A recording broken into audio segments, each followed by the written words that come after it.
Good afternoon, and welcome inside Regency Furniture Stadium. Here for a Saturday night matchup in which your Blue Crabs can secure their third consecutive series win, coming out with 3 series wins in this homestand. Andrew Vamster joined by Matthew Hargrove as we take you in to tonight's edition of Blue Crabs Baseball here on the Hometown Real Estate Broadcast Network. The Lancaster Barnstormers in town to face off against your Blue Crabs in the pitching matchup. The Blue Crabs put the left-hander Misael Severio on the mound, number 23. And the Barnstormers with the right-hander Brent Teller, number 16. Teller making a spot start this evening. Was supposed to originally be Cody Gann. With that being said, obviously the name of the game tonight is trying to get to that bullpen early because, you know, Gann is in a spot start, a guy that's only started once this season. Definitely. And, you know, Brent Teller, I was pretty excited to see Cameron Gann go tonight. He's a pretty good story, 2-0 with a 3.86 ERA on the year. But Brent Teller, yeah, he's been pitching out of the bullpen for the entire year, but his last outing was his first start of the summer against the Long Island Ducks when 5 1/3 innings pitched allowed just 3 runs, and we're talking against maybe one of the better offenses in the Atlantic League, definitely one of the best teams all around in the Atlantic League. Only 2 of those runs were earned, 6 hits, 4 strikeouts. So Brent Teller, don't write him off just because he has been dominantly coming out of the pen. But on the Southern Maryland Blue Crabs side in Severio, the key for Severio, and this has kind of been the story for him the entire summer, is get yourself into the 5th and 6th inning. And he's been very successful in innings 1, 2, and 3, but when he gets to the middle innings, like we've seen even in this month where I've thought that he's pitched pretty well, he just tends to struggle. So Severio, if he can be productive in the 5th and 6th inning and kind of save that bullpen for Stan Kleinburn, I think the Blue Crabs are going to pick up another win. It'd be a big one this evening, again, giving the Blue Crabs 3 consecutive series wins. You know, Matthew, one of the points you made at the start of this homestand was that if the Blue Crabs can find themselves in a position in which they win at least 7 of 10 in this homestand, that'd be a really, really good thing. They have the chance to do that tonight, and this isn't even the final game of the homestand. By the way, we've got a packed crowd this evening, guys. That can make a real impact. It can, and it was funny, you were telling Brendan and I, before the game got started, about Matt Latos' stats on Friday nights, and we kind of came to the conclusion, you know, the house here at Regency Furniture Stadium is packed a little bit more than it is during the weekday, so that's going to get the juices flowing, especially for those guys in close situations out of the pen like Latos, who is coming in most of the time in very close situations as the closer for this team. But, yeah, the fans, it's probably going to help. It's fireworks night, so that's one of the bigger reasons why we do see a bigger crowd on this beautiful Saturday night in Waldorf, Maryland. And going back to the, I guess, hypothesis on the record for a successful homestand, definitely 7-3 would be ideal for Stan Kleinburn and his club.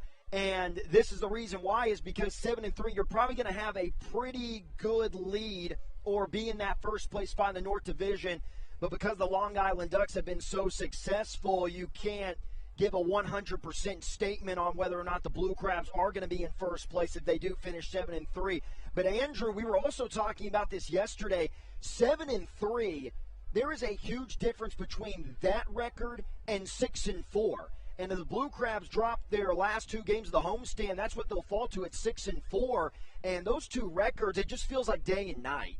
Yeah, it really does. I mean, it's a massive difference. Now, at the same time, and on the flip side of that, you have the chance to go 8-2, but that, again, starts with Misael Severio tonight. And if there was ever a time in which you could most predict that the Blue Crabs would finish off a series sweep, it would be with Daryl Thompson on the mound tomorrow. Let's give the stats real quick on Severio. So he's 1-6 with a 6.84 ERA. He's not going to walk a ton of people. He only has 16 walks in 50 innings pitched.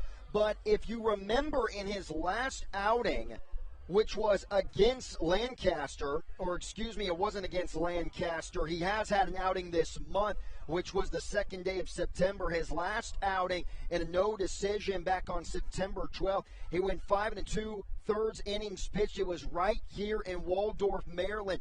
That curveball cutter, that dynamic duo pitching arsenal was really what got Severio going. I think I told you this on the broadcast, but during this month, and obviously I haven't been seeing Severio for the entire summer, but I would bet that has been the best that you have seen his off-speed pitch, talking about the curveball, the entire year. It was so good. He got a lot of strikeouts on it. He had 7 strikeouts in total, 4 with the curveball and 2 with the cutter. But it goes back to Severio, if he can give length for Kleinburn and kind of settle down that pin.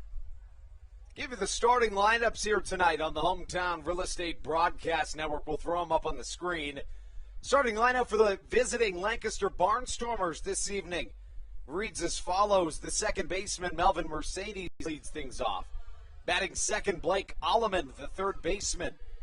Batting third, Alejandro De Aza, 328 hitter on the year, the center fielder. Batting fourth, Ladarius Clark, the cleanup man, plays right field. Batting fifth, Kelly Dugan, the first baseman. In the sixth spot, Caleb Gindel, the designated hitter. 7-8-9 for the Barnstormers reads as follows. The catcher, Anthony Peroni. The shortstop, Clea Luis Rondon. And batting ninth, Devon Torrance, the left fielder. On the mound for the Lancaster Barnstormers, Brent Teller, the right-hander, wears number 16. The Blue Crabs put Misiel Severio on the mound. His offense behind him reads as follows. Matt Hibbert leads things off, the left fielder. Batting second, Ruby Silva, the second baseman. Batting third, the designated hitter, Jovan Rosa. In the cleanup spot, David Harris, the right fielder. Batting fifth, the center fielder, Zach Collier, who, by the way, was on the SportsCenter top 10 today. Number 7 with that catch that he made last night. Batting sixth, the first baseman, Josh McAdams. Batting seventh, Joe DeLuca. Batting eighth, the third baseman, Jordan Howard, and Michael Baca rounds things out at shortstop. Let's talk about the fact that we had a Blue Crab on this same broadcast make the SportsCenter top 10 play. How cool is that? It was awesome. I didn't find out until this morning when I was going through Instagram and saw it on the Blue Crabs Instagram. You know, the catch was great, but I got to give props to the guy who was behind the camera. I'm not sure who it was. I don't know who it was either. But whoever got the shot, that guy or girl deserves a raise. Just a phenomenal job. Collier's not even making SportsCenter if it wasn't for that camera crew. But Collier, man, just getting the energy right off the bat with that diving catch. You saw the reaction by Ruby Silva in right field, jumping for joy. And Brendan said it right after Collier made the catch on the broadcast last night that even Collier is helping this team out defensively, and that's another really underrated part of his game. Let's listen to that SportsCenter top 10 play call. At 7, Atlanta League Baseball, Lancaster Barnstormers against the Southern Maryland Blue Crabs. Blue Crabs. Easy for me to say. I got Blue Crabs in my tongue. Center fielder Zach Collier. Lay it out. Blue Crabs got the win. Blue Crabs did get the win in that contest. A big one. The Blue Crabs still a half game back in the Atlantic League North Division. What's it going to take this evening for Southern Maryland to get another win? Entire night, but Severio, again, he has to go about 5 or 6 innings pitched, and the offense just has to stay hot and do what they've been doing during the homestand. And they've been doing a really better job at playing small ball, getting the fly balls with runners in scoring position, bunting a little better. We've seen Joe DeLuca surprisingly, or I guess for me it's been surprising, not for you fans, and Andrew Bandstra, who has been following the Blue Crabs the entire summer. But Joe DeLuca laying down the bunt, even in leadoff situations, just doing the small things. And the starting pitching has been phenomenal during this homestand. Again, just the Blue Crabs need to keep doing what they've been doing, and they'll be fine. My X factor this evening, of course, Severio would be mine, but of course you have it. I'm going to try to get a different one. And mine is just going to be the obvious, in my opinion.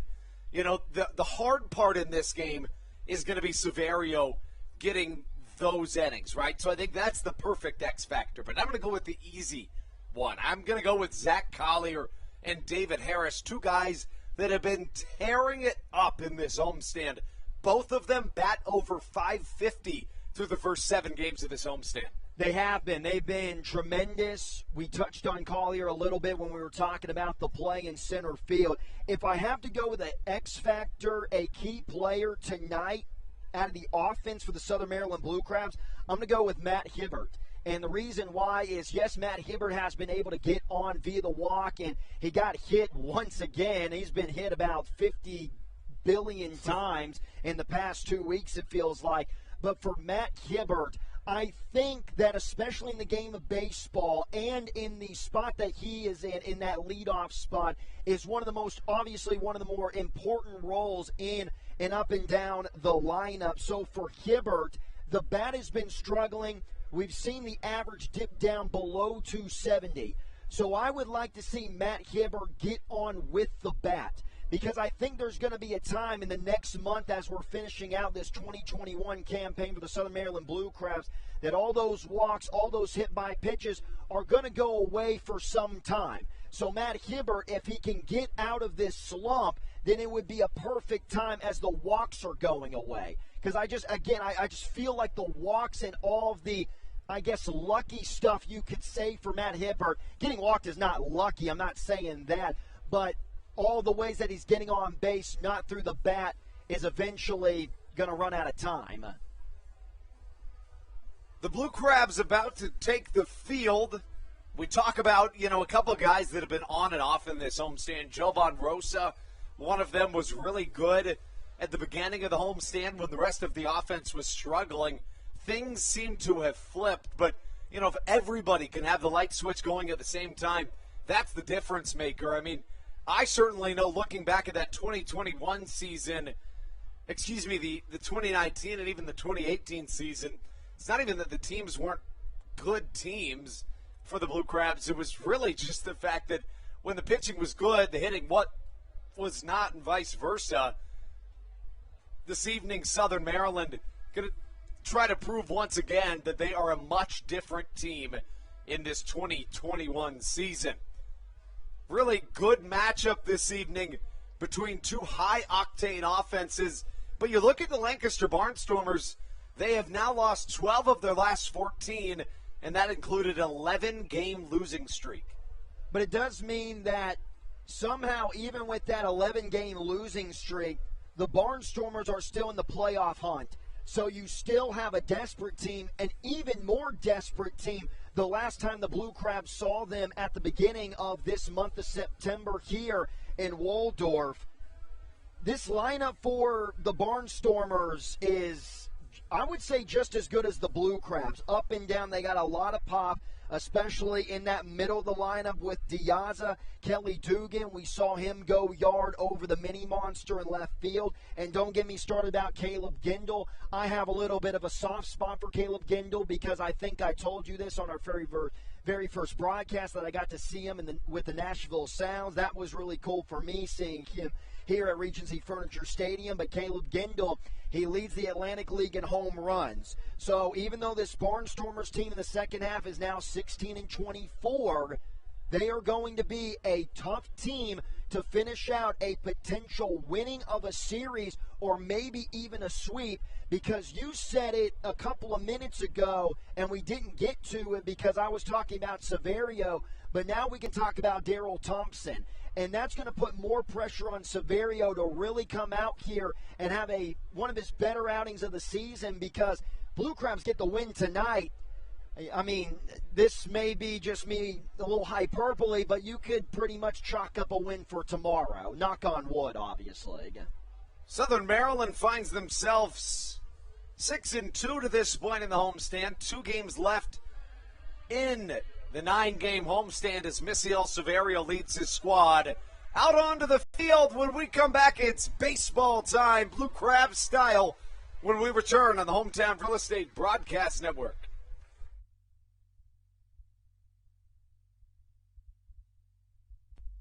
Weis Markets is a proud sponsor of the Southern Maryland Blue Crabs and has been since their inaugural season in 2008. Weis Markets also presents one of the Blue Crabs' best and most famous promotions every single year.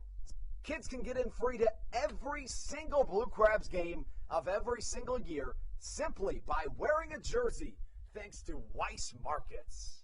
Weis Markets can help you with all of your game day needs for a great price. Stop into your local Weis today. Eat better, spend less. That's wise. Weis Markets is a proud sponsor of the Southern Maryland Blue Crabs. When you need a win on the road, don't get left stranded. Make AAA part of your roster and you'll always have someone on deck ready to get you home. AAA also offers car care, insurance, and travel services, and has stores conveniently located for Blue Crabs fans in Brandywine, Crofton, and Alexandria. Don't forget to ask them about membership discounts for military and first responders. Please visit AAA.com to learn more or to find a AAA location near you.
This is Matt Latos, and you're listening to the Hometown Real Estate Broadcast Network.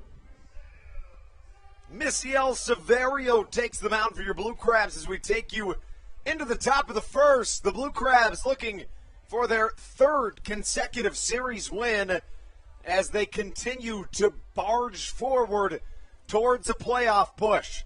Southern Maryland currently a half game back of first place in the Atlantic League North Division, trailing the Long Island Ducks by just a half of a game. Southern Maryland 6-2 in this homestand, looking to make it 7-2 here on a Saturday night in front of a packed crowd at Regency Furniture Stadium. If you follow us on Twitter, you saw that the Blue Crabs have been protecting the reg in Waldorf. The Blue Crabs 15-8 here at Regency Furniture Stadium in the second half at home. It's been phenomenal. Missiel Severio the throwdown, and we're ready to get baseball started here on a Saturday night in Waldorf, Maryland. Protecting the rag, that was a big factor coming into this huge homestand, especially off of a current road trip where they went 2-5. They've been playing so well at home. That's why the Blue Crabs couldn't afford to drop a lot of games here at home, and they have a chance to put together a splendid homestand with a win here tonight. Melvin Mercedes will start things off as we look to begin this contest. Missiel Severio on the mound. As you can see, the promotional jerseys this evening presented by MS4MS, Multiple Sclerosis Night here at Regency Furniture Stadium, trying to bring about awareness to a really horrible disease. 0-1 the count. Severio, a curveball in there for a strike. You mentioned his off-speeds were so good last time out. Clearly looking good tonight as well. Went to the cutter 66% of the time and the curveball 30%. Two-pitch pitcher at times. Fastball fouled to the left side.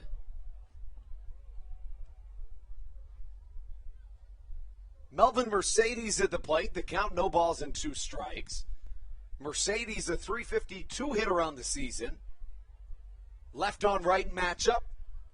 Off speed misses outside in the count 1-2. Severio also throws a slider, but only 3% in his last outing. But that's how good the curveball was. If he is getting that pitch, pinpointing it wherever he wants to, he'll rarely go with the slider because that's how much he loves the 12-6. A ball and 2 strikes on his way to Melvin Mercedes. Cutter outside, called strike 3. Misiel Severio, one of the biggest factors in tonight's game, and there's just no question he is on his stuff early. And the way that Severio will attack you with that cutter and curveball combination is he'll set up the inside, on the inside part of the plate with the off speed with that curveball pitch and then backdoor him on the cutter. And what I really noticed in his last outing was he was doing a better job of working backwards, starting with the curveball, finishing with the cutter. That brings up Blake Allemans. The claps coming here at Regency Furniture Stadium early. Live from Regency Furniture Stadium, Andrew Banstra alongside Matthew Hargrove here in Game 2 of a 3-game set. Cutter outside, it's in there for a strike. He is painting the corners like he works at Sherwin-Williams this evening. He is absolutely on the money. Something else that the Blue Crabs pitching staff, not only the starting rotation, has been able to do so successfully on this homestand is get the leadoff batters out. Vladimir Frias, a .300 hitter with the Long Island Ducks, didn't record a hit in that entire 3-game set. Severio's 2-1. Swung on and missed. The off-speed's just working to perfection this evening. And, you know, if you're a guy like Severio that's just simply not going to blow you away with a fastball, he always is able to spot up, but when he's able to do that with the off-speeds, he's nearly unhittable. 2 balls, 2 strikes. The pitch from the southpaw cutter high and away, and now the count full at 3-2. Just overthrew that pitch. Supposed to be a cutter, but it looked more like a 2-seam fastball, and that's going to happen when you try to throw the cutter. But you make a great point, Andrew. Severio needs to know when to throw his pitches outside of the strike zone for balls and get some swings and misses off of them. Payoff pitch, swing and a miss. Another cutter, back-to-back strikeouts to start this thing off, and Misiel Severio throwing like an ace here early. And Severio is a guy who doesn't have blow-by stuff. His hardest pitch, the cutter at 85.7 miles per hour. That was the average in his last outing. But you have to imagine just, especially with the bigger crowd here at Regency Furniture Stadium, that the juices are flowing. He's feeling a little better than usual. He'll now face an MLB veteran in the form of Alejandro De Aza. De Aza, 11 years in the major leagues. First pitch inside, it misses. The count 1-0. Alejandro De Aza had a triple last night, but was mostly quiet outside of that. Struck out twice, also singled. The 1-0. Hit to the right side, a high hop to McAdams, and that's just an unfortunate play. De Aza's trying for 2. The throw not quite in time, and just a really unfortunate bounce leads to a double for De Aza. When you're hot like De Aza has been the entire summer, you're just going to get these freak plays that come off the bat, and that's exactly what happened on that ground ball to McAdams. And credit to Harris, getting to that ball quickly, almost had a play at second, but just too much speed. Even for the veteran De Aza, that's something that he was really known for in his major league days, was the speed. Usually a guy who hit in the bottom of the lineup, and you could rely on him to maybe bunt for a base hit, or was more of a guy who was more known for his defensive prowess because, again, of the quickness. Runner on second base, no outs. Make that 2 outs, I beg your pardon. Up to the plate comes the cleanup man, Ladarius Clark, a .271 hitter on the season. 14 home runs, 21 stolen bases for the cleanup spot. Severio out of the stretch for the first time tonight. Swing, chopper to the left side. Baca fields on a hop, throw across the infield in time by a step. The 2-out double does not come to matter as we take you into the bottom half of the first in front of a packed crowd at Regency Furniture Stadium. We'll be right back on the Hometown Real Estate Broadcast Network. You're listening to your hometown team, the Southern Maryland Blue Crabs.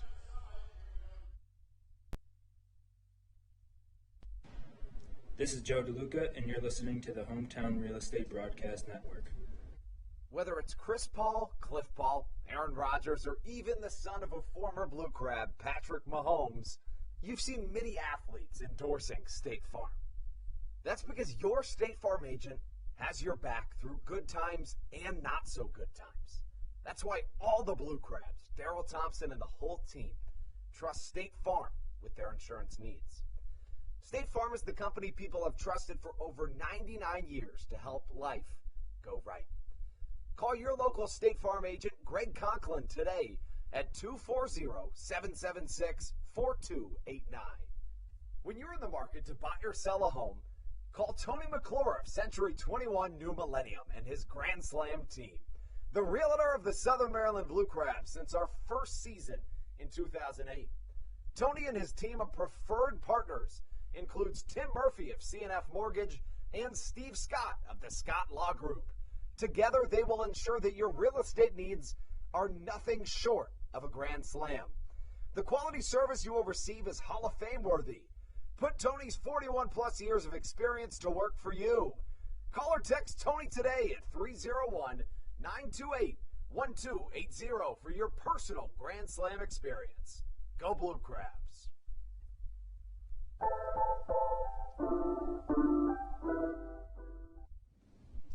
This is Patrick Baker, and you're listening to the Hometown Real Estate Broadcast Network. Into the bottom of the first we go. Your Southern Maryland Blue Crabs put Misiel Severio on the mound. Got 2 quick strikeouts before allowing a 2-out double, then got out of that. As the Blue Crabs come to the plate, they'll send up Matt Hibbert, Ruby Silva, and Jovan Rosa. Facing off against Brent Teller. Teller, the right-hander, wears number 16, and we mentioned he wasn't originally supposed to start this game. Somewhat of a spot start for the right-handed pitching reliever generally. He did start one game this season, and it was in his most recent appearance. You mentioned, Matthew, that was a good start for him. It was. Reading those numbers again, 5 1/3 innings pitch, only allowed 3 runs, 2 of them earned against a very fabulous Long Island Ducks team, having to face another fabulous offense in the Blue Crabs. Really interested to see how he's going to fare in his second time around in the starting view. Teller, 24 years old, 6'2", in his first season of professional baseball. He went to Rutgers before joining the Barnstormers. Has had a good year, especially for a first-year professional. 21 appearances, 3-1 with a 4.64 ERA. The walk's really not a problem for the right-hander. It's the hits that will come around to hurt him. High fly to the right side should be playable, and is for Ladarius Clark in right field. But on the season for Brent Teller, 37 hits allowed in 33 innings. He adds 19 walks to that. Also more strikeouts than innings pitched. Mechanics are very composed, and he had some very memorable moments at Rutgers this past year, 4-4 with a 4.56 ERA. He had 2 games where he compiled together 9 strikeouts in a single game, so obviously he has punch-out stuff. Went a 7 1/3 innings against the Michigan Wolverines.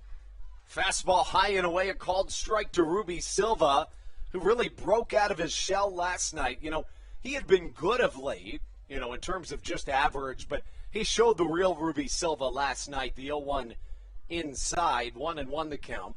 Silva reached base in 4 of his 5 plate appearances last night.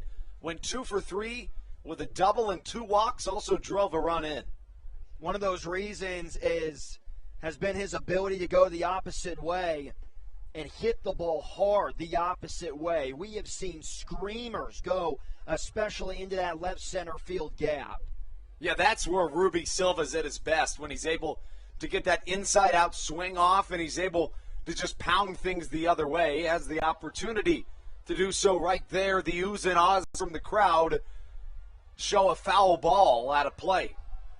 We've talked a lot about it, too, in the past couple of weeks, and you've been saying it the entire summer, but you're just so shocked to see him as a good oppo hitter because of where he's standing in the box. The 1-2 hit hard to the pull side. Fielded at second by Melvin Mercedes, throw to first in time.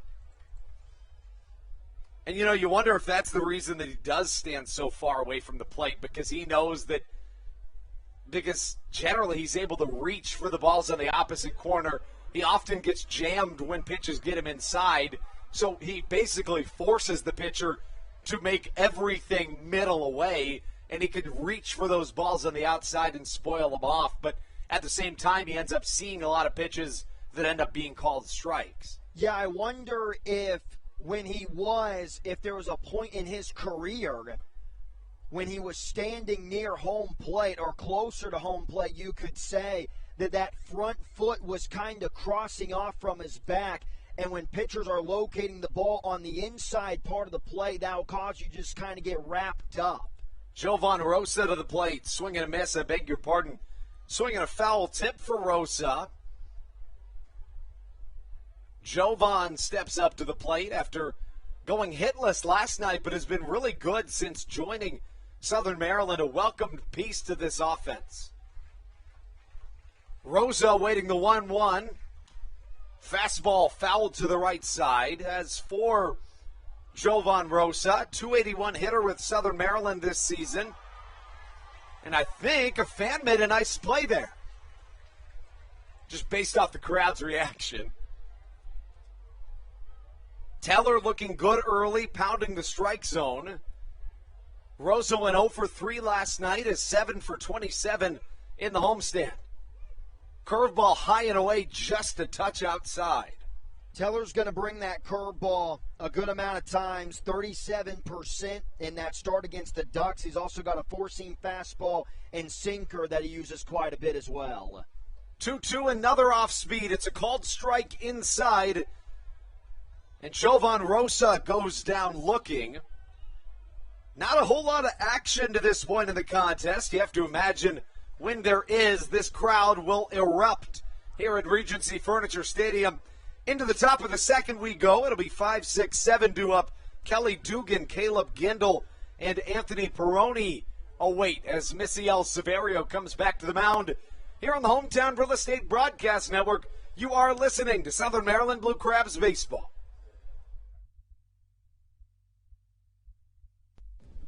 This is Matt Latos, and you're listening to the Hometown Real Estate Broadcast Network. Dyson Building Center is one of the oldest family-owned and operated hardware, lumber, and building supply stores in Southern Maryland. They are located in St. Mary's County on Route 5 in Great Mills. Dyson's has an expansive and diverse inventory to help you with all of your home improvement and project needs. Whether you're new to the world of DIY, a tried and true DIY professional, or somewhere in between, the friendly and experienced staff at Dyson Building Center is ready and willing to help you today. In February of 2020, Regency Furniture Stadium and the Southern Maryland Blue Crabs were given what we view as an honor, being named the 4th mass vaccination site in the state of Maryland.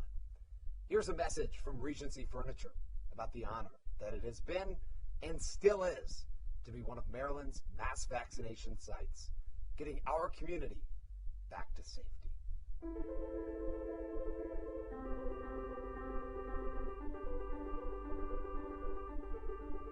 During these times of uncertainty, it helps to know there are things we can control to help ourselves. This is Jake Marshall, and you're listening to the Hometown Real Estate Broadcast Network. We saw 7 total hitters in the first inning. Only one of them reached base. Ton of strikeouts. How about 3 of them of the 6 outs recorded back in that first inning? See if anything changes here in the second. Misiel Severio takes the mound. Kelly Dugan starts things off. The left-on-left matchup begins to the first baseman. Big swing, bigger miss, 0-1 the count.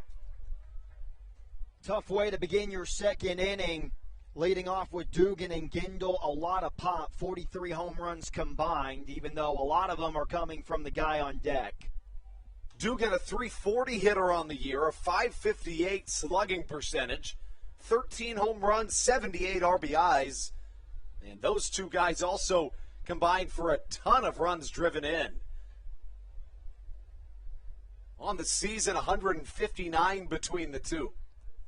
Two of the top 5 in the Atlantic League is Dugan. That pitch was way inside, but he just got his hands in and drove it up the middle for a base hit single. The Blue Crabs even had the shift on Michael Baca playing up the middle. It doesn't matter for Dugan as he was able to hit a line drive. If that's a ground ball, that's an easy out. And I saw or heard Mark Teixeira, old first baseman for the New York Yankees, he was talking about the shift, I want to say, a couple of months ago, and it was in a conversation about why do guys not just who have the shift on bunt it down the third baseline or try to hit it the opposite way? And he had one simple answer for that. Fastball swung on and missed from Caleb Gindel. That simple answer was, I get paid millions of dollars to hit home runs, or at least that's what he said the Yankees were telling him.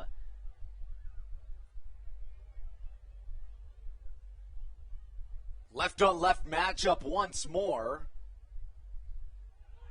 Fastball outside, it misses, 1-1 the count. It just makes me wonder if that's the way that most lefty hitters at least are looking at the shift, especially if they're big boppers, like, for example, a guy here in Caleb Gindel. He's in this lineup most of the time to try to hit the ball far. 1-1, hit far. It goes to the right center corner, near the spot that Zach Collier made that top 10 play last night that landed itself on SportsCenter, but that ball lands over the fence. It's a 2-run home run from Caleb Gindel, his 31st of the season, extending his franchise record in the home run category. There's the answer to your question. The Blue Crabs, like Kelly Dugan, had the shift on, the same shift. Michael Baca playing up the middle, Jordan Howard, the third baseman, playing in the shortstop territory. And if you're Caleb Gindel, if you try to hit it the opposite way, you're not used to going that way. So there's a better chance that you're just going to roll over and ground one into the glove of Silva, the second baseman. Instead, try to hit the home run, and it's been working out for him this summer. A lot of cutters this evening for Misiel Severio. Push bunt to the right side, and that's just a really well-placed bunt by Anthony Peroni. Severio doesn't have the best speed, and Peroni took advantage of it. That would be a great game plan, or needs to be a great game plan going forward. You mentioned the speed on Severio. Really get him huffing and puffing, laying down bunts down the third baseline and first baseline.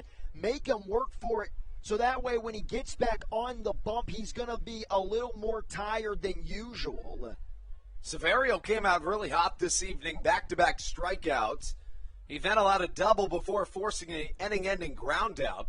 To start off this second inning, a single home run and now a bunt single as Cleo Luis Rondon comes up to the plate. Rondon, the shortstop this evening for the Barnstormers, as strike one crosses to the right-handed hitter. On the season, Rondon a .246 average, 44 runs driven in, a .343 on-base percentage. The slugging percentage not as high as you'd like it to be, down at .363. 0-1 fouled into the Roy Rogers backstop padding.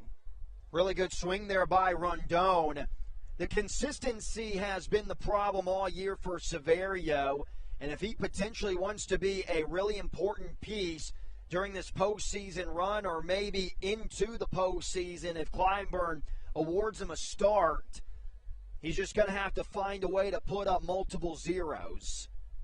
0-2 flared to the right side. Should be playable and is for Zach Collier, who ranges to his left and catches. Let's touch on it one more time. I mean, Zach Collier made one of the best plays I've ever seen in person last night, landing himself on SportsCenter's top 10 at number 7. What an incredible play that was. Let's show you a quick snippet of that. We'll just give you the audio in 1 second. Coming to the plate, Devon Torrance. Torrance got a pinch hit last night. Left on left matchup, runner still at first as the pitch misses outside. Give you that audio in just a moment. Here we are. Baseball, we have the Lancaster Barnstormers versus the Southern Maryland Blue Crabs. That's accurate. Top of the first 2 outs, Blue Crab center fielder Zach Collier tracks the rock in right center, full extension, nice catch. Blue Crabs wins. As you can hear, Zach Collier finding himself on the top 10. Line drive to the left side, Baca gloves it, and it looks like, I don't know what's going on, but is there some smoke in front of us right now? Maybe some smog, or am I just seeing things? Guess a good amount of burgers being made. Why not? I mean, there is a lot of people here. I noticed that, too. There is a lot of smoke. And on that pitch by Severio, going back to it, when he's been successful here in these first 2 innings, it's been from the cutter, placing it really well on the inside part of the play. We've seen him jam a couple of Barnstormers and the ball going weakly into the glove of Baca. Yeah, and Severio's the guy that's going to be apt to allow the home run ball, right? And we knew that coming in because he's not going to blow you away with the fastball. The way he's going to beat you is with off speeds and good location. And when that's your game plan, chances are that every once in a while you're going to leave one over the plate. And in this year's Atlantic League, that's not going to run well for you. Started rough in this inning, 3 straight hits, 2 runs scored on a 2-run bomb from Caleb Gindel. But then 3 quick outs from Severio. The Barnstormers strike first in the second inning. We'll take you into the bottom half of the second. When we come back, it's 4-5-6 to up. David Harris, Zach Collier, Josh McAdams on the Hometown Real Estate Broadcast Network. You're listening to Blue Crabs Baseball.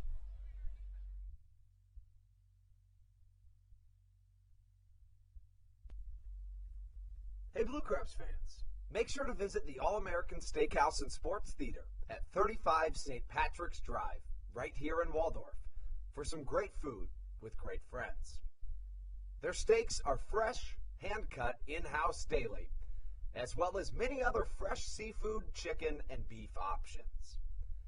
They offer outdoor and indoor dining, available each and every day, along with the same great menu to go if you would like. Please visit them online at www.theallamericansteakhouse.com. That's www.theallamericansteakhouse.com. You can also visit them on Facebook or Instagram. They have daily specials that you just can't pass up. Thank you, Blue Crabs fans. All Pawn is Southern Maryland's premier pawn shop and is the official pawn shop of the Southern Maryland Blue Crabs. Stop by and say hello today. They've been a part of the Southern Maryland community for 18 years. If you need some cash to hold you over, or if you're just doing some spring cleaning and want to clear some stuff out, please bring it by All Pawn and let them make you an offer. If you have broken jewelry or some that you just don't want anymore, please bring it by and they'll pay you more than anyone in the Tri-County area. They're located on 301 in White Plains, just south of DeMar Road. Go Blue Crabs!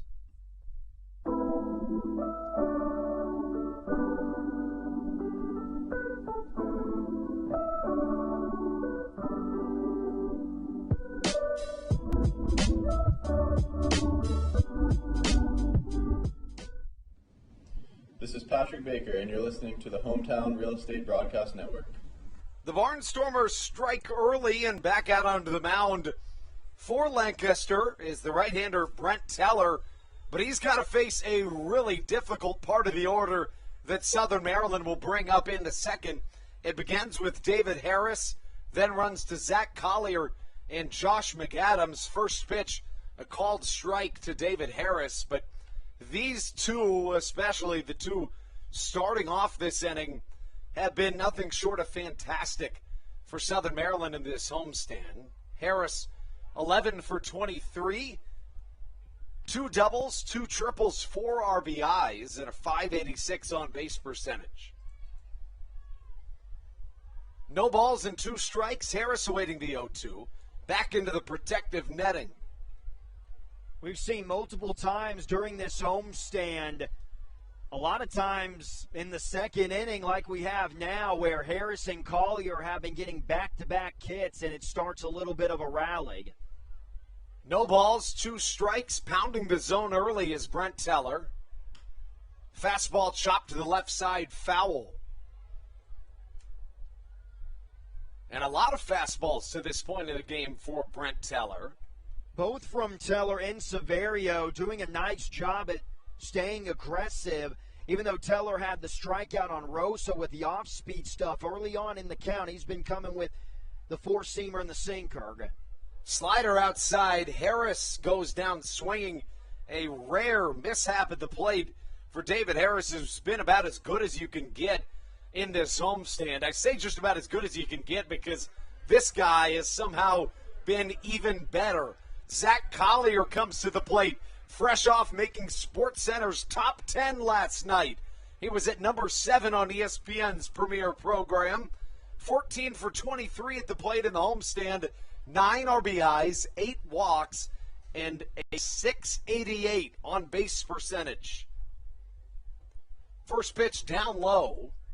Collier has made guys that are hitting 300 make them think that they are not doing enough at the plate in this homestand and on the season. Now with the .330 batting average, has the low-key pop with 11 homers and 44 driven in.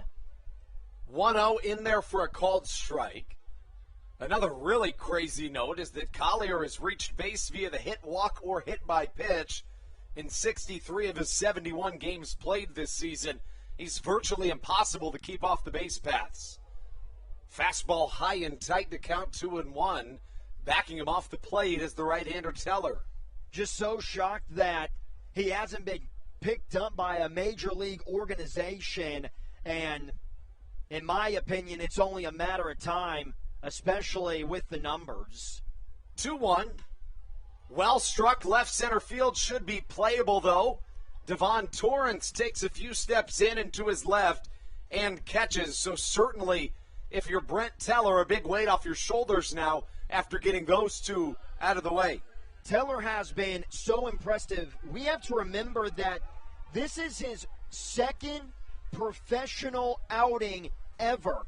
He was in the NCAA this spring. This is a very young guy, and in his 2 starts, he's facing the Long Island Ducks and the Southern Maryland Blue Crabs, 2 of arguably the best offenses in the Atlantic League, and you just take a look at his composure and his mechanics, something special here. Fastball low and away, 1-0 the count. Faces off against Josh McAdams. McAdams, a lot of power in that right-handed batter's box. Challenging fastball high and tight, 1-1 on a swing and miss. And he's challenging, again, professional hitters. It just blows my mind that he went from facing the Michigan Wolverines a couple of months ago to now here in Pro Ball. Out of the windup, the 1-1 downstairs, and if you can say one nitpicky thing about the right-hander right now, it's that he hasn't pounded the zone as well here in the second that he did in the first. But, I mean, outside of that, he's gone 5 up, 5 down. This is a guy that looks nothing short of really impressive. 3 balls and a strike to count. Just missed below the zone. And I think all these balls right now from Teller are just a little bit off the black. So it's not like they're non-competitive misses. He's got blow-by stuff. We'll get up to 93. 3-1, well struck, right center field. Back on his horse is Alejandro de Aza, ranging to the deepest part of the field. And on a really well struck ball, he makes it look like a can of corn.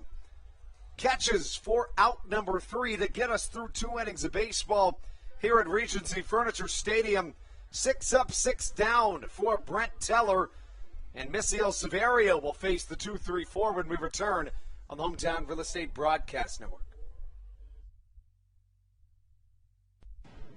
This is Joe DeLuca, and you're listening to the Hometown Real Estate Broadcast Network. Dyson Building Center is one of the oldest family-owned and operated hardware, lumber, and building supply stores in Southern Maryland. They are located in St. Mary's County on Route 5 in Great Mills. Dyson's has an expansive and diverse inventory to help you with all of your home improvement and project needs. Whether you're new to the world of DIY, a tried and true DIY professional, or somewhere in between, the friendly and experienced staff at Dyson Building Center is ready and willing to help you today.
This is Blake Vivens, and you're listening to the Hometown Real Estate Broadcast Network.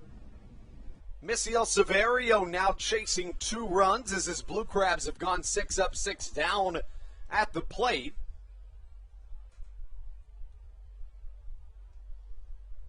Misiel Severio will face off against the 2-3-4. Blake Allemond starts things off in the right-handed batter's box. He struck out swinging his first time up. Severio struck out the first 2 batters he faced in this ball game, but has since allowed 4 hits and no strikeouts. 2 runs have come across to score. The 1-0 swung on and missed. 1-1 the count. Severio really has only made that one mistake on the 2-run bomb given up to Caleb Gindel. Other than that, he's been superb. Fastball misses outside.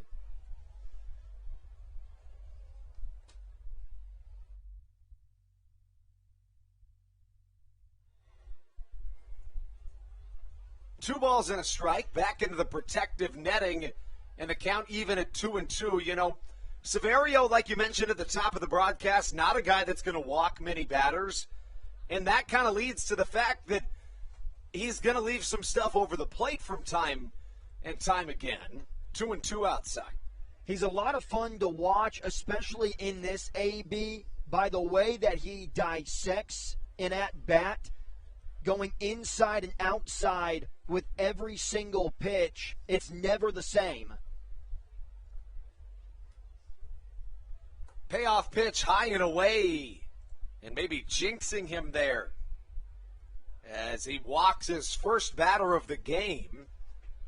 When he's thrown that cutter, we've seen a couple of times the cutter go way high and outside, non-competitive pitches from the lefty. It's been when he's tried to up the ante on the velocity. And for Severio, if you're already a guy who's throwing 85, if you try to up the velocity, at most it's going to get to 87. At 85 to 87, there's not a big difference there. So just stick to what you're good at, and that is placing it on the corners. Here comes the 3-hole hitter Alejandro De Aza, who is 3 for 5 in this series with a single, a double, and a triple. First pitch, a called strike outside. Couldn't ask for another better night at the ballpark. We have been truly blessed my guy Andrew Banstra in this homestand with the weather. Yeah, we really have. As it looks like the Barnstormers again try that swinging bunt attempt against Severio. Diazza was showing off the speed on that double down the right field line. Would have been just an easy play for Josh McAdams, but it took a funny hop and pounced over McAdams. You know it has to bounce high to get over his mitt. And even with a nice throw from right field into second base by Harris, Diazza was able to slide in safely. No balls, 2 strikes the count to the MLB veteran Alejandro Diazza. Runner at first with a small lead. Slider way outside, trying to get the vet to chase. He didn't bite, and the count 1-2. Even the moon is showing out tonight. I mean, you could not ask. The crowd is popping. It is just, I would say, one of the better nights of the season. I just had a promotional idea. You see that where the electrical tower is right behind the moon? Yes. Get a big Blue Crabs banner on there. As Diazza sees a fastball come high and inside, that hit him in the finger, and that's got to be painful. Certainly not a good feeling for the 11-year MLB veteran, and Ross Peoples is going to come talk to his center fielder. Check out the crowd this evening. It is nothing short of fantastic as we pan around to the crowd. I'm thinking somewhere higher than 4,000 for sure this evening when you count the Legends Club, the picnic deck, and then all the suites too. It's got to be. And to begin this game, they were showing a lot of that energy. Diazza seems to be all right, which is certainly a good sign. And now runners at first and second with nobody out. The first 2 free passes of the evening issued by the left-hander. Really good news for the Barnstormers. We said in the pregame show, just coming off of an 11-game losing streak, these are desperate times for Lancaster. Diazza, they cannot afford for him to. That could have easily been a broken hand. If Diazza is out for the year, you're talking about losing maybe your best player. When you look at the stats, it's Caleb Gindel, but from a baseball IQ and knowing what to do in certain situations, it's definitely Diazza. Runners at first and second, and the cleanup man up to the plate, Ladarius Clark, who is still hitless in the series. Runners go on the pitch, or should I say the runner at second did. Blake Alleman swipes third, and now runners on the corners with no outs. What a perfect time to steal. Severio, everyone is kind of caught off guard because they were making sure Diazza was good to go. And because of that stallment in the game, everything slowed down. Clark to this point in the series, 0 for 3, but he's drawn 2 walks. As for Alejandro Diazza, he's reached base in 4 of his 6 plate appearances. Diazza with good speed at second, fastball outside, it's a called strike, and that's what you're looking for if you are Misiel Severio. Did a really nice job at finishing. He had the walk to Alleman, a cutter that missed high and outside, and then hitting Alejandro Diazza. Those were 2 cutters in the same spot. He just did not finish all the way on those pitches. This could be 2. Silva Fields throws to second, and that's best case scenario for Southern Maryland. A run does come around to score, but as you can hear from the crowd's reaction, it could have been much worse. A 4-6-3 double play. The score 3-0, Lancaster on top. He finished again. This cutter was down around the knees, and at the way, like you said, this inning, the way it was looking like it possibly was going to go, Severio will absolutely trade 2 outs for just 1 run. With it being 3-0, the Blue Crabs are certainly not out of this game, even with it being in just the 3rd inning. That brings up the 5-hitter, Kelly Dugan. Dugan singled in the first. Last night, he went 1 for 4, but he did hit a solo home run. That was when the Barnstormers got out to an early lead, but then the Blue Crabs stormed back and won 6-2. 1 ball, no strikes. Dugan wears number 30 on the back of his jersey. He and Caleb Gindel, lethal 4-5 combination. High fly to the right side, playable in center for Zach Collier, who tracks it down for out number 3. The Barnstormers add another in their half of the third. But honestly, you'll trade it for a double play. Southern Maryland still looking for their first hit when we come back. It'll be Joe DeLuca, Jordan Howard, and Michael Baca when we return on the Hometown Real Estate Broadcast Network. This is Patrick Baker, and you're listening to the Hometown Real Estate Broadcast Network. Hey, Blue Crabs fans. Make sure to visit the All-American Steakhouse and Sports Theater at 35 St. Patrick's Drive, right here in Waldorf, for some great food with great friends. Their steaks are fresh, hand-cut, in-house daily, as well as many other fresh seafood, chicken, and beef options. They offer outdoor and indoor dining, available each and every day, along with the same great menu to go if you would like. Please visit them online at www.theallamericansteakhouse.com. That's www.theallamericansteakhouse.com. You can also visit them on Facebook or Instagram. They have daily specials that you just can't pass up. Thank you, Blue Crabs fans. When you need a win on the road, don't get left stranded. Make AAA part of your roster, and you'll always have someone on deck ready to get you home. AAA also offers car care, insurance, and travel services, and has stores conveniently located for Blue Crabs fans in Brandywine, Crofton, and Alexandria. Don't forget to ask them about membership discounts for military and first responders. Please visit AAA.com to learn more or to find a AAA location near you. This is Dalton Geeky, and you're listening to Hometown Real Estate Broadcast Network. Southern Maryland, despite being in front of one of the biggest crowds of the season, hitless to this point. But you know what, Matthew? If there has been one part of this lineup that just continues to impress, it is undoubtedly the 7-8-9, Joe DeLuca, Jordan Howard, and Michael Baca. In my opinion, the most difficult bottom of the lineup that you'll see in this Atlantic League. Joe DeLuca, one of the most consistent batters in not just this lineup, but the entire Atlantic League. Jordan Howard, ever since he has put on a Blue Crabs uniform, he has turned his season around offensively. A lot of fun to watch. First pitch outside to DeLuca, who feeds off of this type of energy.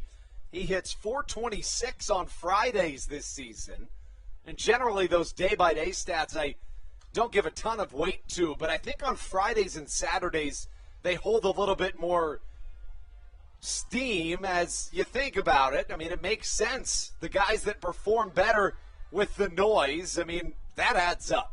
One and one. It goes along with what we were saying about the stats on Matt Latos. He is so successful on Fridays, and it's good to see that the Blue Crabs have those stats when they have bigger crowds. Straight up in the air for Alejandro de Yaza in center field. He tracks it down and catches for a quick out number 1. You know that those Blue Crab players are going to up their level of play when the pressure is at its highest.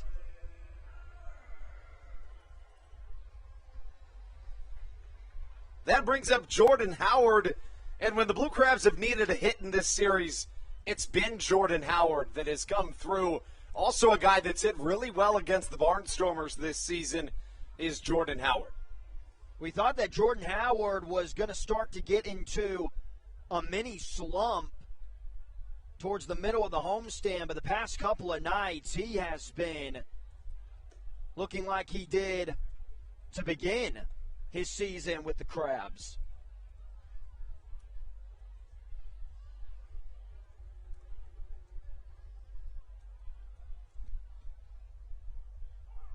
A called strike to Jordan Howard. Howard against the Barnstormers this season has been really good, as we mentioned, 11 for 34. Another curveball, another called strike, and a lot of power shown this season for Jordan Howard. 2 homers in 10 games with the Honey Hunters against the Barnstormers. 1 and 2 outside, 2 balls, 2 strikes. It's always looking like Howard is going for the home run. He's got a big swing for a smaller guy. And an example of that hot hitting the past couple of nights, last night went 2 for 3. Swing and a miss from Jordan Howard.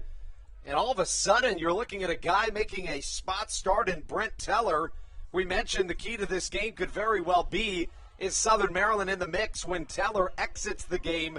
To this point, it's been all Barnstormers, 8 up, 8 down.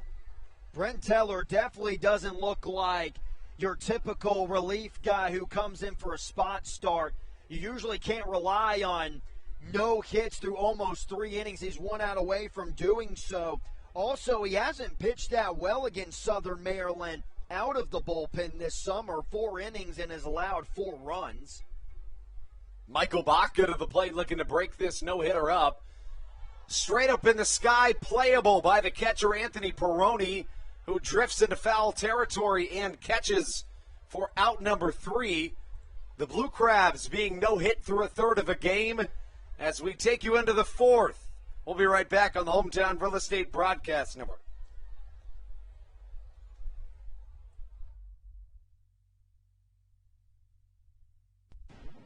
This is Joe DeLuca, and you're listening to the Hometown Real Estate Broadcast Network. Whether it's Chris Paul, Cliff Paul, Aaron Rodgers, or even the son of a former Blue Crab, Patrick Mahomes, you've seen many athletes endorsing State Farm. That's because your State Farm agent has your back through good times and not so good times. That's why all the Blue Crabs, Darryl Thompson and the whole team, trust State Farm with their insurance needs. State Farm is the company people have trusted for over 99 years to help life go right. Call your local State Farm agent, Greg Conklin, today at 240-776-4289. When you're in the market to buy or sell a home, call Tony McClure of Century 21 New Millennium and his Grand Slam team, the realtor of the Southern Maryland Blue Crabs since our first season in 2008. Tony and his team of preferred partners includes Tim Murphy of CNF Mortgage and Steve Scott of the Scott Law Group. Together, they will ensure that your real estate needs are nothing short of a grand slam. The quality service you will receive is Hall of Fame worthy. Put Tony's 41-plus years of experience to work for you. Call or text Tony today at 301. This is Patrick Baker, and you're listening to the Hometown Real Estate Broadcast Network.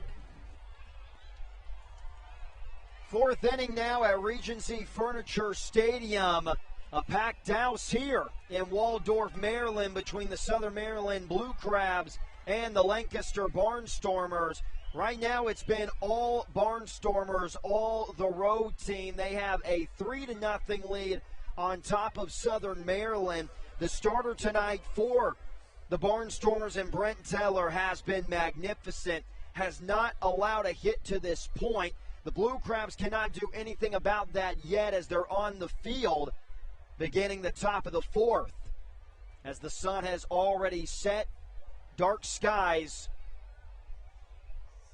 as we are ready for the first pitch from Severio of the inning. It's going to be a cutter that dents the outside part of the plate for strike 1. Matthew Hargrove here alongside Brendan Kucera. Brendan joining the broadcast for the 4th inning. Second pitch is a nasty curveball. It's now 0-2.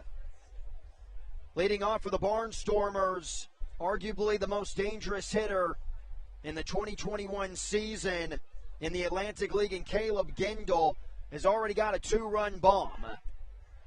Called strike 3. Good morning, good afternoon, and good night. Started with the hard stuff, ended with the soft. Huge out number 1 for the big lefty.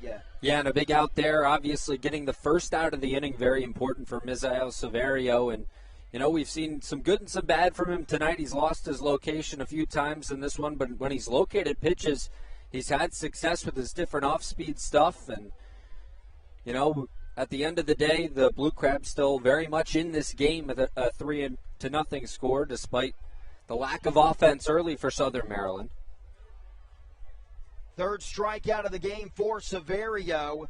Now entering the box is going to be the catcher, Anthony Peroni, who had a bunt single right to the second baseman, Ruby Silva, a couple innings ago.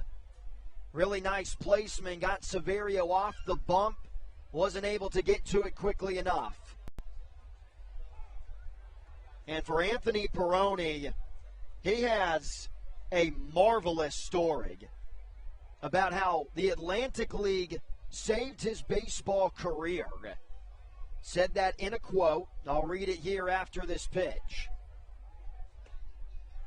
Again with the curveball, that thing is beautiful here in the early going, 1-2.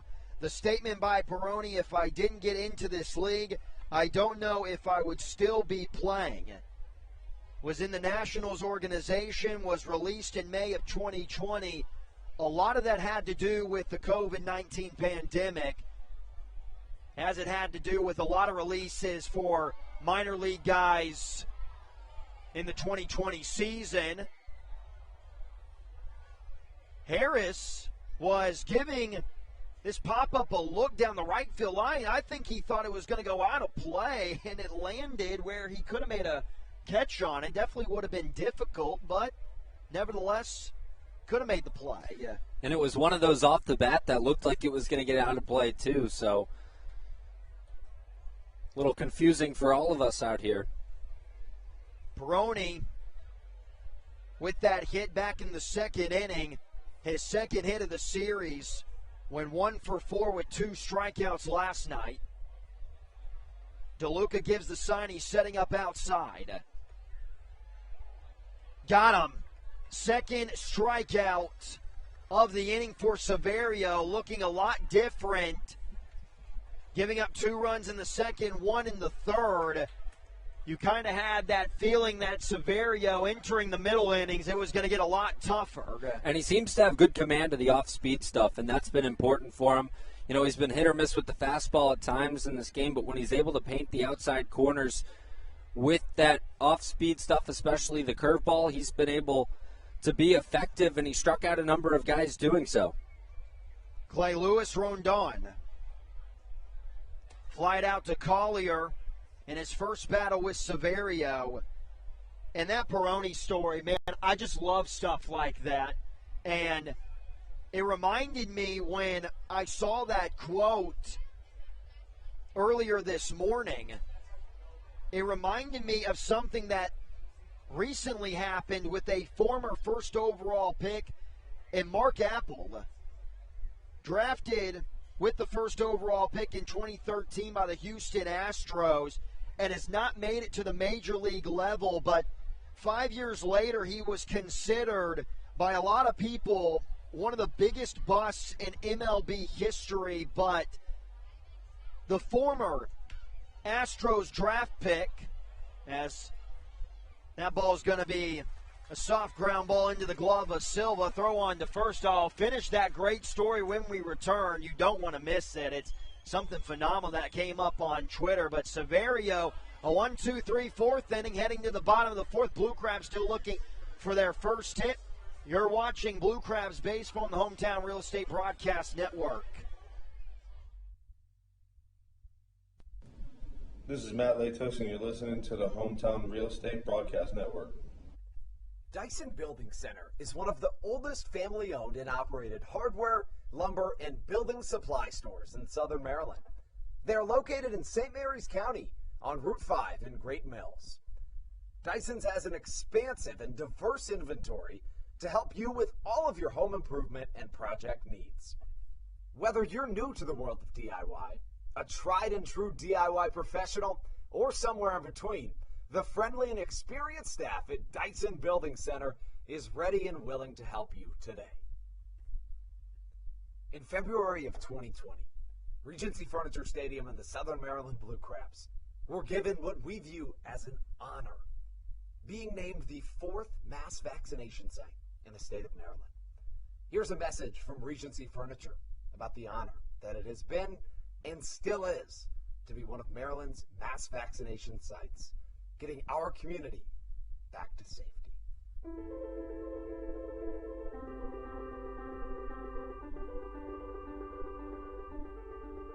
During these times of uncertainty, it helps to know there are things we can control to help ourselves and others. For me, it presents the hope that soon enough my friends and family will be together again.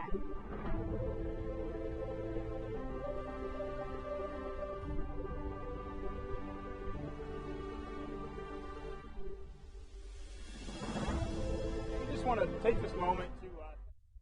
This is Jake Marshall, and you're listening to the Hometown Real Estate Broadcast Network. Bottom half of the 4th inning, the Blue Crabs are still looking for their first base hit of the ball game. Let's see if they get it. Second time around the lineup, facing who has been tremendous coming out of the right hand in Brent Teller. Fastball curveball combination has been elite in just his second professional start of his career. Remember, folks, he started this summer playing college baseball his last year with Rutgers, as Matt Hibbert takes a fastball low and outside that rolls all the way to the backstop for ball 1. Yeah, this is a guy in Brent Teller that's making a spot start this evening. Originally, it was supposed to be Cody Gann, a guy with a ton of affiliated experience, but I've mentioned it a few times this year. I've only seen 7 or 8 guys in my 4 years here right out of college. So for this guy in Brent Teller to be as good as he has been tonight has been really remarkable to watch. A very rare feat for Teller, as there you see another dominant curveball that finds the lower part of the K zone. Working quickly, here's the 1-2. Jammed Hibbert to the second baseman. Slow roller just in time. Really nice play there by Melvin Mercedes for out number 1. And, Matt, if you ever thought there was going to be a guy that would no-hit somebody through 10 batters, and I'm just going to say no-hit as many times as I can to try to jinx this. I know we've talked about it a couple times. We have.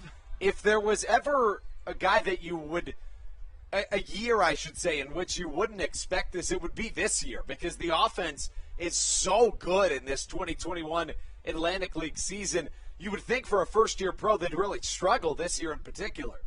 The ERA's up and down every single team in the Atlantic League. They're not very pretty, you could say, as Ruby Silva is going to swing and miss at a first-pitch off-speed throw from Teller. So, Andrew, you are back on the broadcast. Brendan was with us in the top of the 4th. And Brendan and I were going over a really cool story. It started when Anthony Perrone was in the box, and I found a quote of his saying that the Atlantic League really saved his MLB career, as Silva's going to lace this one into the right center field gap. Silva's on his horse. He's going to round second and head for third. Throw over to third. Not in time. And that's where you hear the crowd just explode. This packed house at Regency Furniture Stadium, just waiting on the tiptoes of their seat for the first hit to come through. And why not Ruby Silva make it 5 straight games that the Blue Crabs have hit a triple. Guys, 6 triples in their last 5 games. The West Virginia Power have hit 6 triples all season. That's just simply not supposed to happen consistently in the game of baseball. Silva, the first hit tonight for the Blue Crabs, and it's a good one. It gives Chavon Rosa a really good opportunity to put up the first run of the night for the Blue Crabs as well. Going back to what I was saying on Perrone, he basically said the Atlantic League saved his career, cut by the Nationals in 2020. COVID kind of ruined that commotion of Perrone getting back into the game of baseball. But I'm not sure if you saw this, Andrew. It's gone pretty viral, but former first overall pick by the Houston Astros in 2013, Mark Apple, I'm pretty sure that's how you pronounce his name. He gave his story through a Twitter thread of how he went from possibly the biggest bust in MLB history to fighting his way back into the game. Yeah, I did see that. It was really fascinating. You know, always a guy that's been talked about as a big bust, which honestly I'm not a huge fan of using that term, but you feel for the guy, the former number 1 overall pick, and, you know, you love to see him getting through things and being really open about his experience. Ripped into left field, in and out of the glove of Allemond and into left. An RBI single for Silva, and the Blue Crabs are on the board. Jovan Rosa coming through. You know, this guy in his second professional start, you're facing a couple of the best professional hitters that you're going to find in this Atlantic League. So now you can feel the bats coming alive a second time around against Teller. More damage coming his way, potentially, with David Harris now in the box and Zach Collier waiting in the on-deck circle. Curveball misses outside. We've seen a lot of guys, not to the extent of Apple, but like Peroni and guys who have been drafted high in the major leagues that haven't made it to that point and are fighting in the Atlantic League. Obviously, we're cheering for every single one of those guys, but it's special when we see performers like Peroni still fighting here and getting the opportunity to see him like tonight. 1 ball and no strikes to Harris. Here's the next offering. High and outside. Now Teller having some control issues as his catcher Peroni gave him the signal to kind of calm down with the hands a little bit. Rosa with not a lot of speed over there at first, so a ball in the gap doesn't put another run on the board 100% of the time.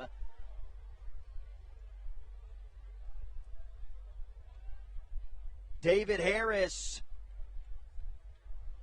who we think of Jovan Rosa as a really big bat, and now with the numbers of Zach Collier. When I came to the Blue Crabs broadcast booth at the beginning of the month, it looked like Collier was the guy that was being outshined. Now it's been David Harris, but making his mark with a booming 2-run home run that ties the ball game at 3. And hold on one sec, Matt. I'm just going to wait for that ball to land. All right, now we can talk. That was an absolute moonshot. A couple of swings to the bat. We got a tie ball game. Bye-bye baseball. David Harris doing his thing in front of a packed crowd.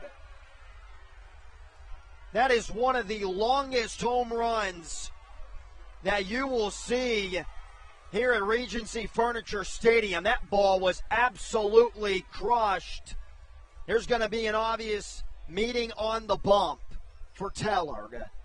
And for Teller, who no-hit this Blue Crabs team through 10 batters, just like last night with DeSabatino in the third, things got really shaky. You would never have expected a mound meeting in that situation, but boy, did he need it right there. Southern Maryland striking, and we know what this offense can do when they're at their best.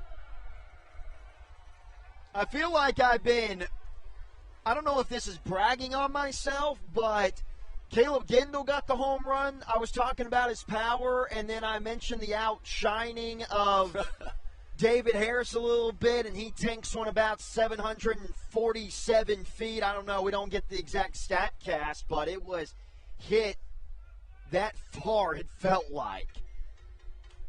After the mound visit, it's going to be Zach Collier. You know, interesting note right there is that in the second half this season, David Harris has hit 3 home runs. All of them came in one game and tied a franchise record. This is his first outside of that 3 home run game all season. Collier in his first AB flew out to left field. Had to do a little dance out of the way of that curveball. Evens the AB at 1-1. Waiting in the on-deck circle is Josh McAdams. What a different presence you can feel all around the ballpark. It was starting to get a little too quiet for this big of a crowd. And after that Ruby Silva triple, it kind of allowed that third base dugout to just breathe. And everything unraveled from there for Brent Teller, who finds himself in a jam. Very patient is Zach Collier, now 3-1. It's looking like those 3 consecutive hits from the Blue Crabs, all hard hits I might add, have ruined the confidence of the young righty. Collier looking fastball all choked up as he usually is from the left side. Peroni gives the sign. The 3-1 is low for ball 4. The go-ahead run is on first. And for a guy in Brent Teller that was perfect through his first 10 batters of this game, ever since he's allowed a triple, a single, a home run, and now a walk. And that's what Ruby Silva can do for you, Matthew. A guy that is such a difference maker. Yesterday was named the Atlantic League Player of the Month in August. He was a part of that top 10 play and that he was celebrating with his teammate. And now here's another guy that can hit a home run or two. Silva was back in a position that he's very familiar last night. We've had multiple conversations about not only his bat being versatile, but also his fielding expertise. A very strong arm for a guy who can play second base. Pickoff throw Collier is back in safely. The numbers in August for Silva, slider way out of the area for the catcher in Peroni to make a play. Collier's going to move up into scoring position, so now even a single will score him. Here's a question. What would you have said if at the start of this inning I would have said to you, Matthew, he's going to be perfect through 10 batters, but then I'm going to ask you with one out if you might go to the bullpen at some point in this inning? I would have said there was no shot because I'm not going to lie.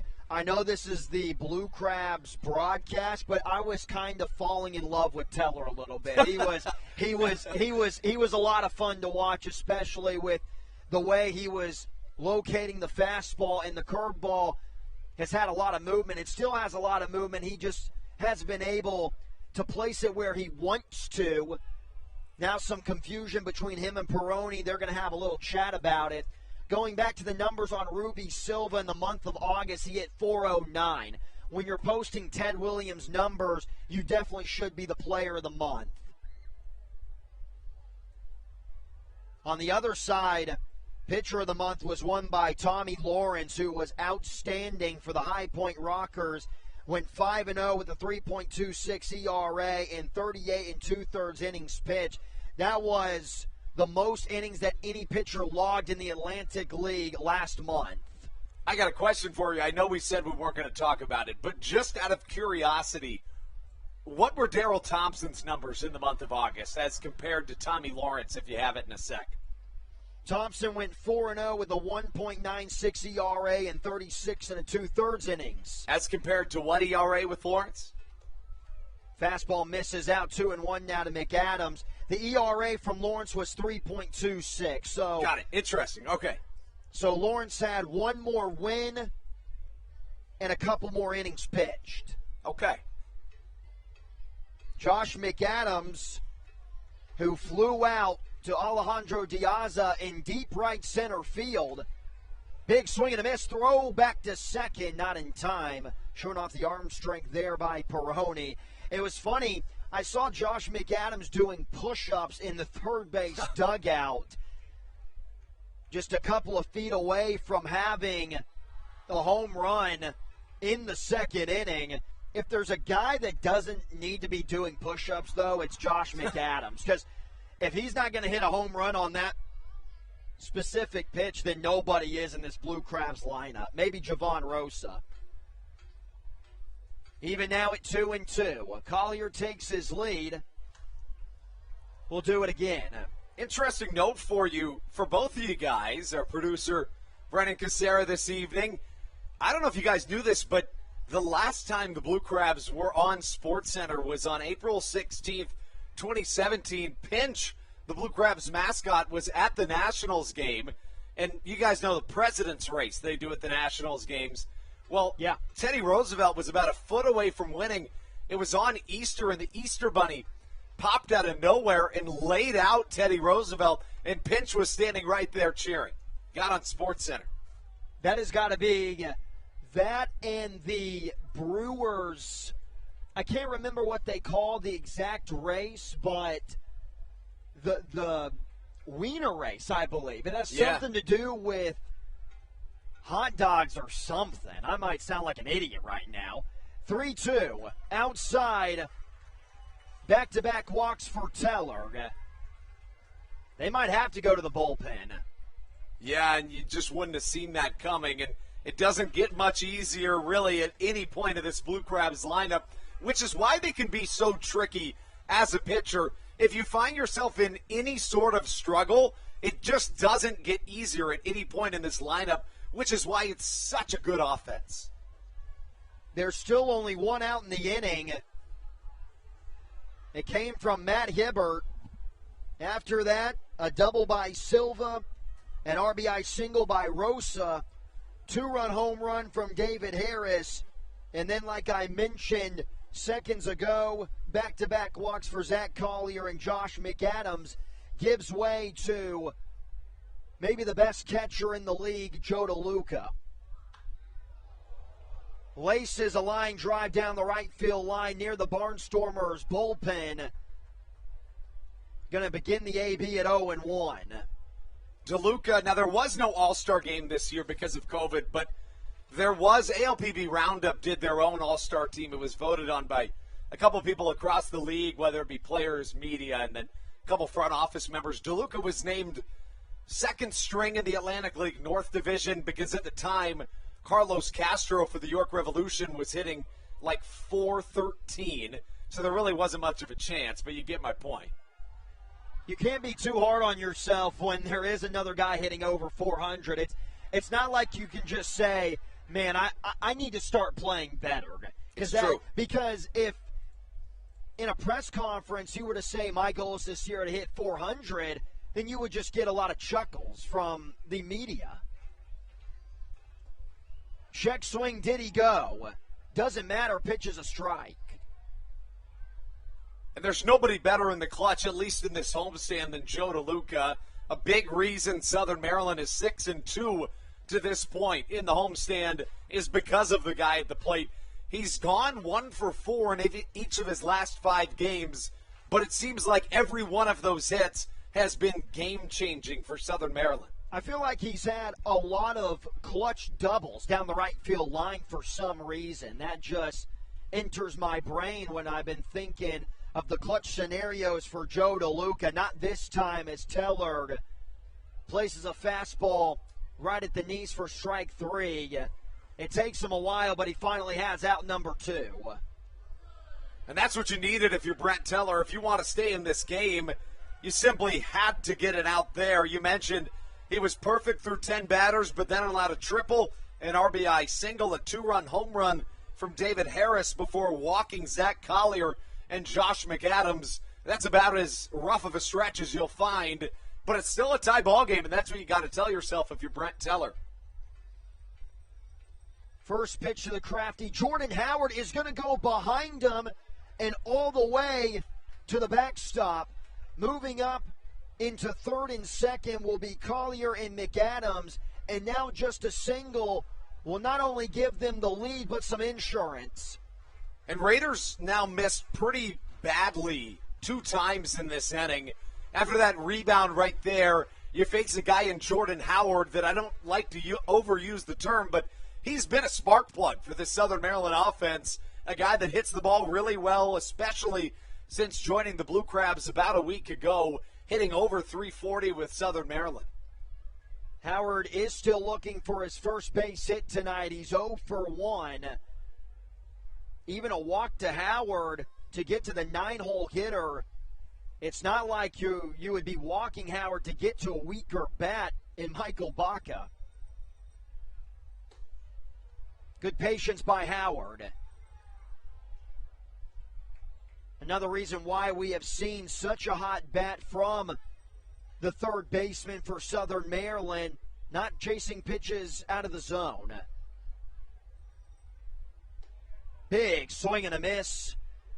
There I go with the jinx again. I don't know if I should keep talking, really, for the rest of the night. Well, when we talk about Brent Teller, he is making his second start of the year. He's already thrown 70 pitches. Inside, barely missing, 3-1. It's just so crazy to think about how easy it was looking for Teller in those first 3 innings. And now one of his toughest innings of the year. Ball 4. That's going to send up Michael Baca with all the ducks on a pond. The 9th batter of this inning for Southern Maryland, and while you're thinking to yourself, if you're Ross Peoples, I'd sure love to come talk to my young pitcher. If you do, he's out of the game. That's an Atlantic League MLB rule. You'd have to take him out, and it's a really tough situation to bring any member of the bullpen in. Not to mention, we're only in the 4th inning. We mentioned a key to this ball game would be how well the Blue Crabs were doing when they chased Teller out of the game. And we've talked about it all homestand. How well can you hit with runners in scoring position? And the plague for Southern Maryland, if you can find one in this homestand, has been with the bases loaded. The Barnstormers do have somebody warming up down in the bullpen. Not sure who it is. My view is blocked off by the grandstand. First pitch to Baca. Taking all the way for strike 1 on a fastball. This is a make-or-break situation.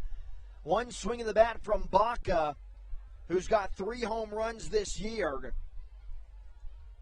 could open this game up. Slow roller to the shortstop. Flip over at second. Got him barely. That's going to end the inning. Blue Crabs leave the bases juiced, but they tie the ball game up with a 3-run bottom of the 4th. All squared back at 0. You could say almost halfway home here at Regency Furniture Stadium. You're watching Southern Maryland Blue Crab Baseball on the Hometown Real Estate Broadcast Network. This is Andres Riceno, and you are listening to the Hometown Real Estate Broadcast Network. American Radiology is the clear choice for all of your medical imaging needs. With locations in Charles and Calvert counties, they offer a full range of imaging services. Some of their latest innovations included 3D mammography and wide-open MRIs for our claustrophobic patients. For your convenience, they even offer extended weekday hours and Saturdays. For more information or to schedule an appointment, visit their website at AmericanRadiology.com. 2020 was a year unlike any other for everybody. Quickly, the Southern Maryland Blue Crabs came to the realization that baseball must take a backseat to humanity. Immediately, the Blue Crab staff and all of Crustacean Nation teamed together to provide COVID-19 tests and eventually vaccinations. Southern Maryland's hometown team also hosted food drives, blood drives, backpack drives, toy drives, and so much more, all to help their community.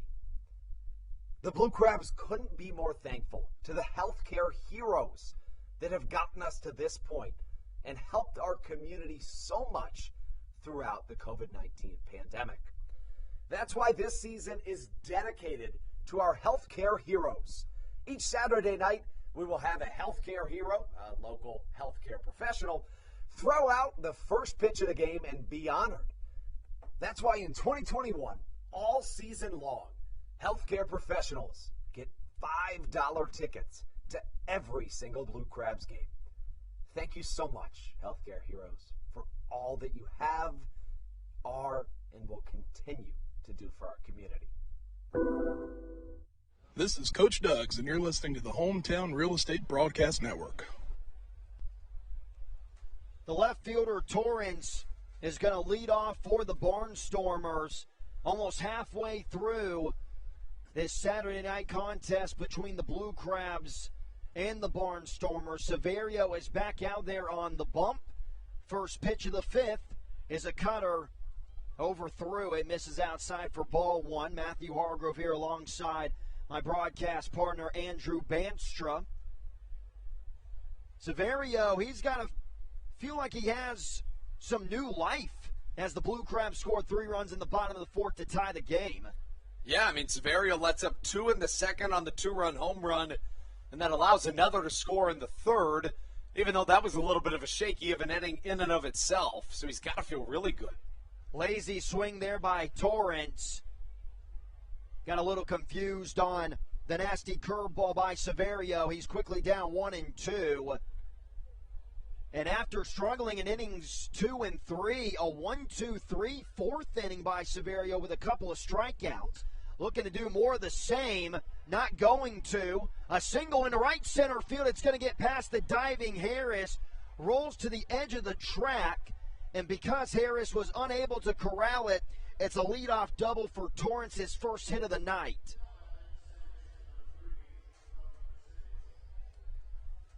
And I wonder if David Harris just took a really bad angle, and that's the reason why he had to dive for it.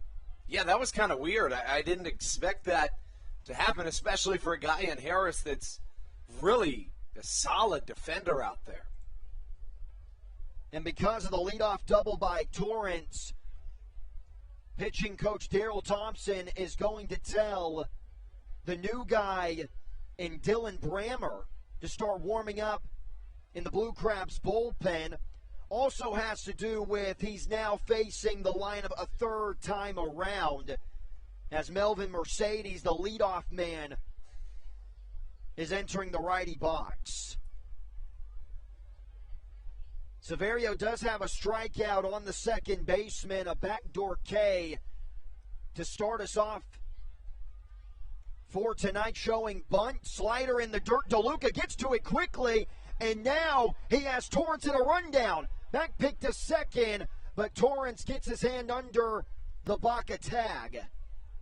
Yeah, you know, you're going to be hard-pressed to throw out Devon Torrance even when he's stranded on an island. We mentioned it last night. He was a cornerback at, this is for you, Brendan, The Ohio State University, a guy that even was on a practice squad in the NFL for a time, so elite speed.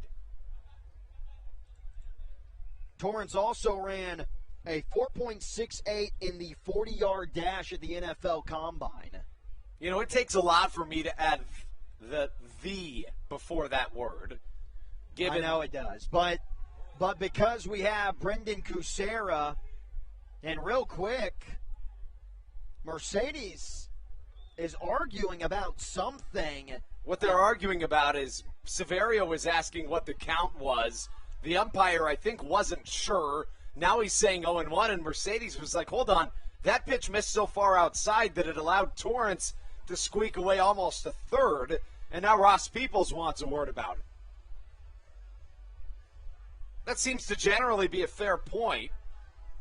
And I don't know how you're going to call in your fellow umpires to discuss whether it was a ball or a strike with an electronic umpire. I guess what we could do is we could look at the baseball savant to see if it did, in fact, hit the strike zone. Well, I'm trying to think whether or not Mercedes had a check swing, so maybe we could get something from the first base umpire, but even if it was a check swing, Mercedes, in his mind, it wasn't even close.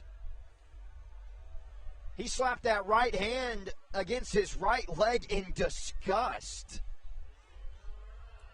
And for the Blue Crabs, that last defensive play, that was a huge opportunity to take away that leadoff double by Torrance. They had him dead red, sitting in no man's land between second and third. I think DeLuca was just a little too cautious there. Yeah, I think so too. But of course, at the same time, you're taught as a player, especially as a catcher, but as anybody, if you're going to do anything at all, you want to force them back to the base in which they'd be farthest away from home. So a good job on that front, but I agree, the throw probably should have been made a little earlier. And it was an awkward play. DeLuca just kind of got up and saw that Torrance was there. He started to head back to the second base bag, just making sure that nothing was going to get out of the ordinary for DeLuca. So the call is going to be changed to a ball in favor of the Barnstormers. It's 1-0. The second baseman is going to be a lot happier the rest of the way in this AB. Ball number 2 is just going to miss on a curveball high and outside. If Mercedes gets on at first base via the walk, you definitely have to make a decision, a quick decision of bringing in Brammer. Pickoff throw to second, really checking on Torrance. And again, Torrance, as you mentioned, the guy that runs a 4.68 40, that's going to be good even in the NFL. You know, of course, there's much better in the NFL, but in professional baseball, you're not going to find a ton of guys with better speed than that. Yeah, that's pretty good for professional baseball. Another look back at second for Severio. The kick and the pitch. Mercedes, a bunt down the third baseline. It's going to go foul. That's not even to say that a 4.68 is bad. I mean, I'm going to go out on the record and say if I got anything better than a 6, I'd be thrilled. Overwhelmed. Yeah, me too. I mean, I would be thrilled with that. Top of the 5th inning, still nobody out. All tied at 3. Game 2 of a 3-game set between Lancaster and Southern Maryland. Barnstormers got off to a 3-0 lead, bottom of the 4th. Blue Crabs tied the game. Another pickoff throw to second. Torrance gets the hand in again.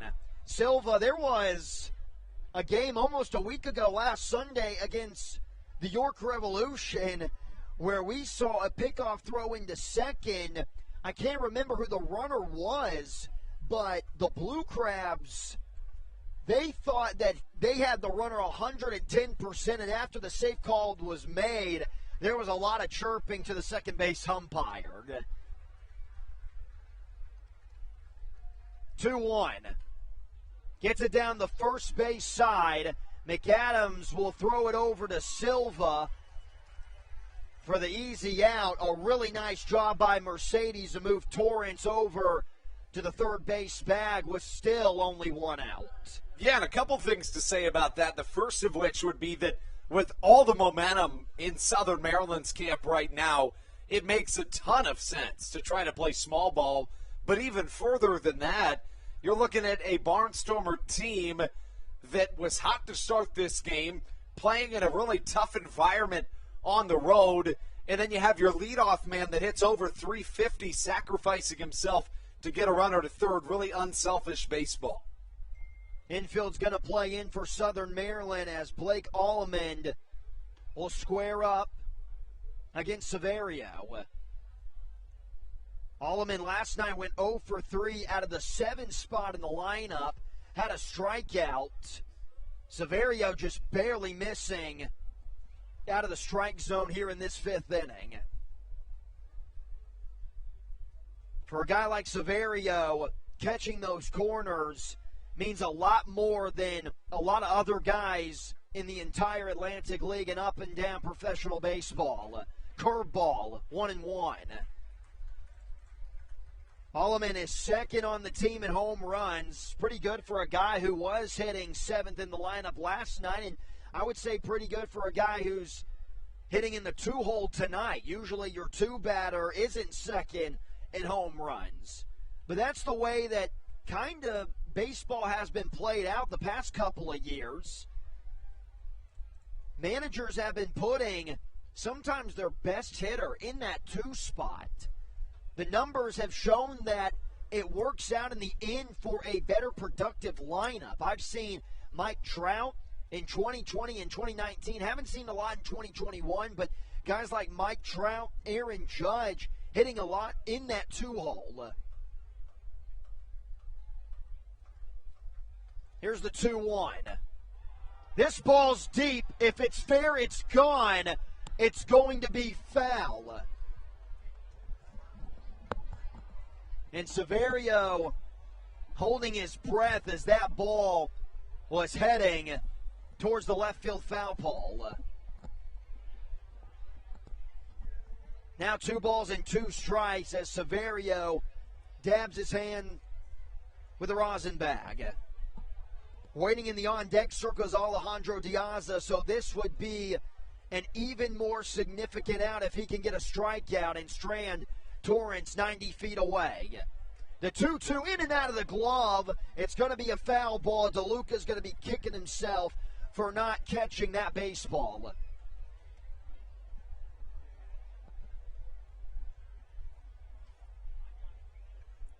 Man, only if DeLuca was able to hang on just for an extra second, it would have been a foul tip into the mitt for the K. Severio has been doing a pretty nice job with that strikeout pitch. He has 4. So a strikeout there, averaging about a strikeout per inning. I would say that's pretty good numbers, especially for the lefty. High fly ball, left field. Back goes Hibbert to the track over the mini monster. Second home run of the game for the Barnstormers. This one brought to you in part by Blake Alleman. It increases the lead for Lancaster. Actually gives their lead back to them.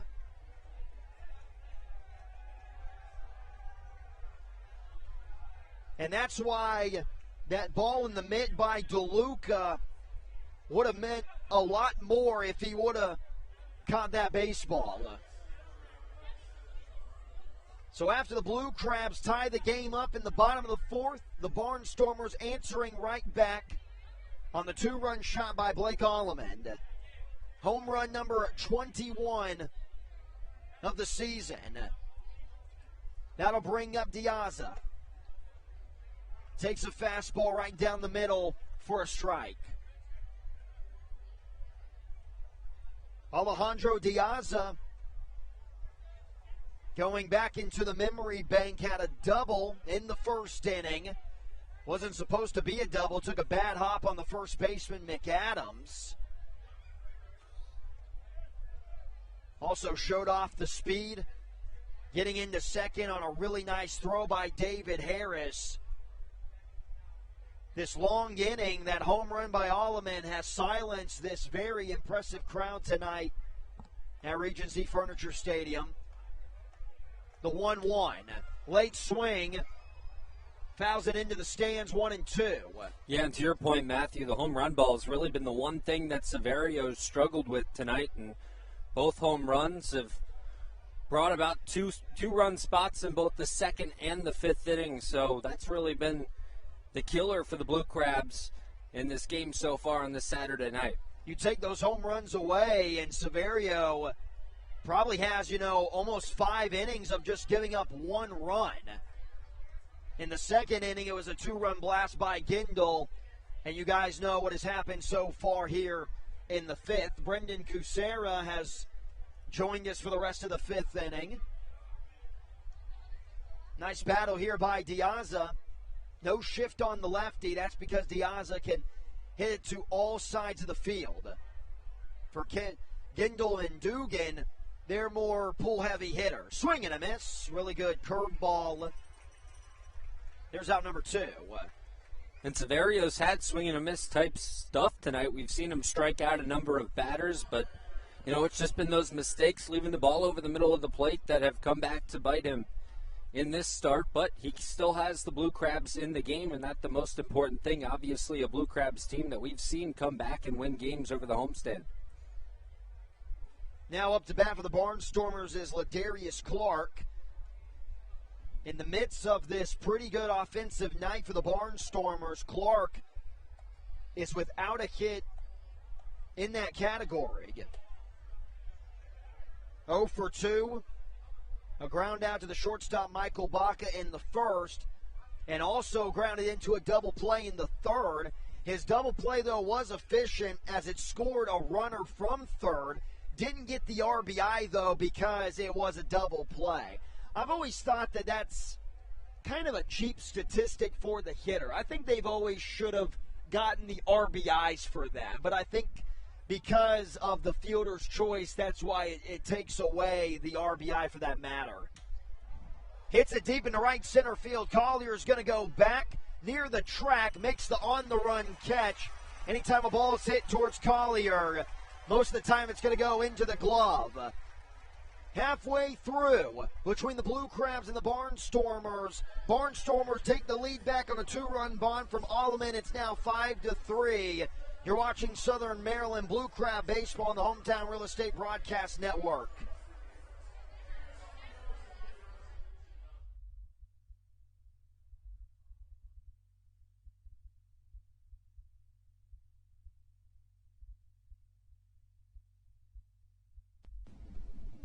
This is Patrick Baker, and you're listening to the Hometown Real Estate Broadcast Network.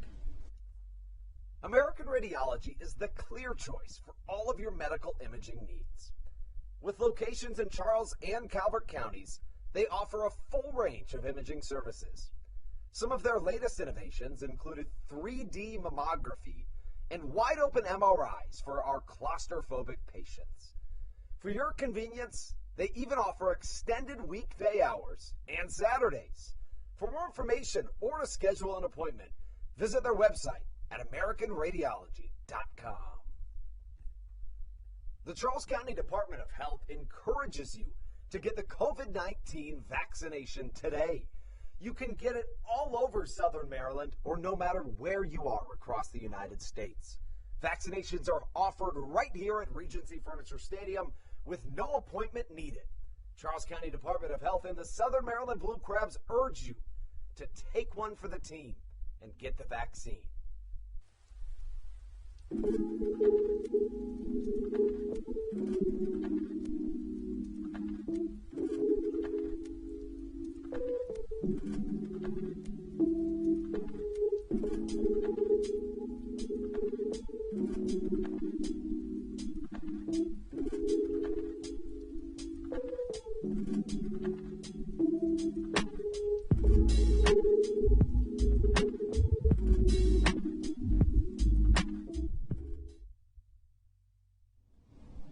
This is David Harris, and you're listening to the Hometown Real Estate Broadcast Network.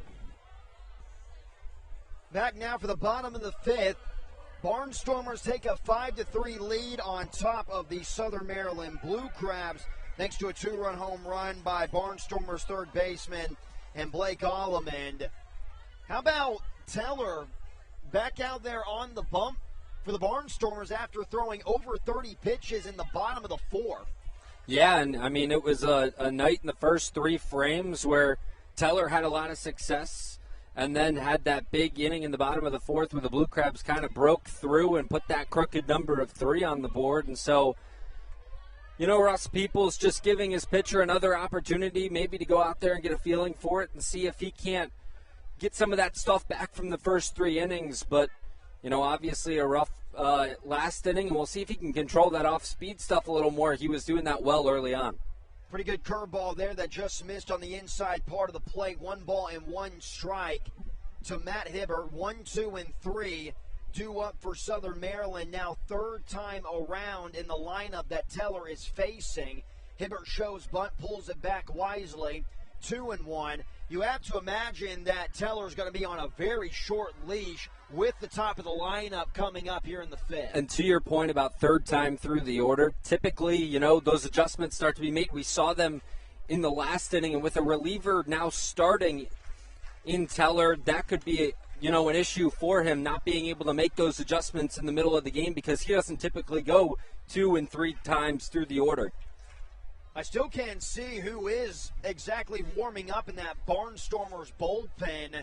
As I said in the earlier innings, in that 4th inning during the 3-run inning for the Blue Crabs, that my view is cut off here in the press box. 2-2 to Hibbert. Misses high, a full count. The last thing that you can do after your team just gave you back the lead is give up a leadoff walk, and I think that would be an automatic you're out of here for Mr. Teller on the bump. Gets the sign from Peroni. Got him looking, strike 3. Looks like a changeup, some velocity taken off. Placed it well in the corners. And that's what he did back in the first 3 innings. He was able to use that off-speed stuff to his advantage and locate it. And we've seen a lot of pitchers who are 1-2 pitch pitchers, but when you can go in there with the curveball and a changeup and really locate that here in the Atlantic League, you'll find some success. And Teller's found some success in, most of the innings he's pitched in so far doing that. Another really tough night for Matt Hibbert. He's 0 for 3.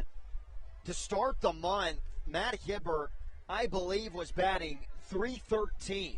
And now that average is down to .263 as Silva puts a drive into this one. Deep center field, it's going to one-hop the wall. Silva's got a lot of speed. He's going to try for 3. His second triple of the game, possibly. He's got it. How about Ruby Silva? His second triple.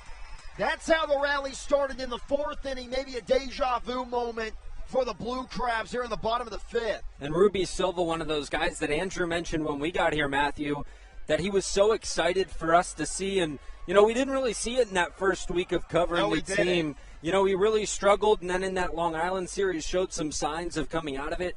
And now tonight you see the back-to-back triples. He obviously had success last night as well against these Barnstormers, and Ruby Silva starting to get hot for the Blue Crabs again.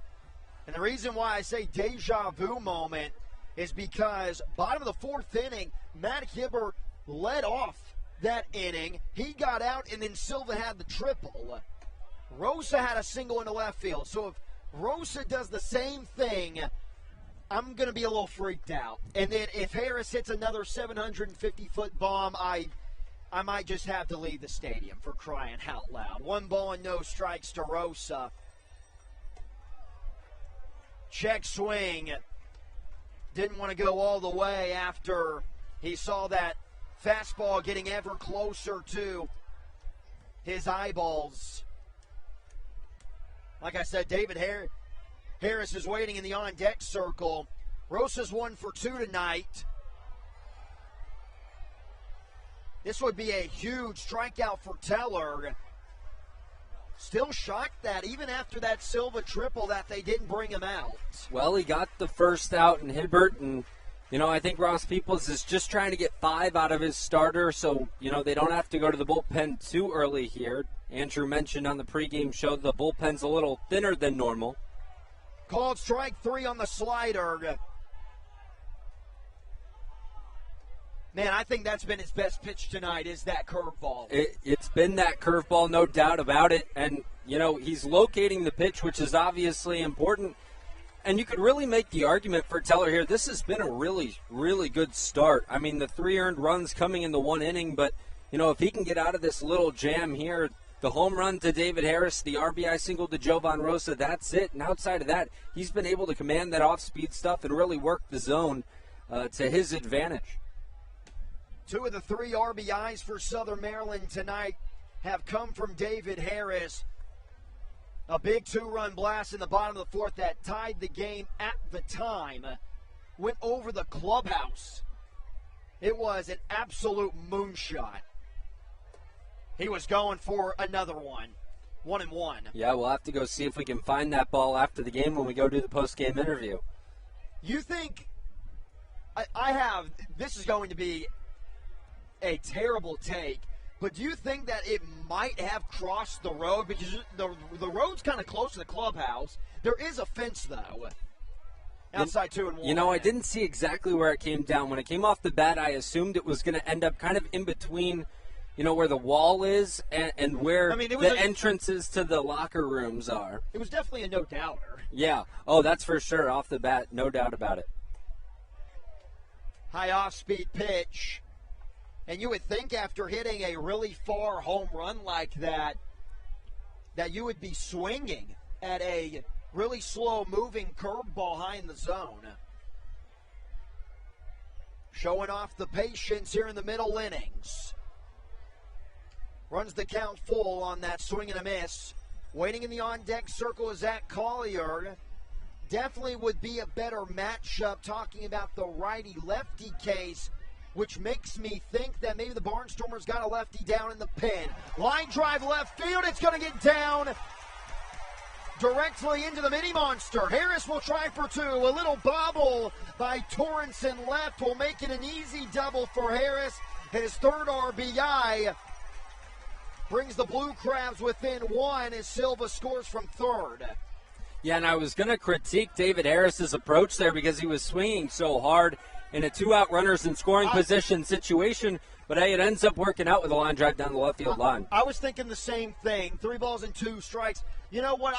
Now that I'm thinking back on it, I really didn't mind it, though, on the 3-1 swing, but 3-2, you kind of got to calm it down a little bit. Shorten it up a little bit and try and just put it in play and see if you can get on base with the runner at third.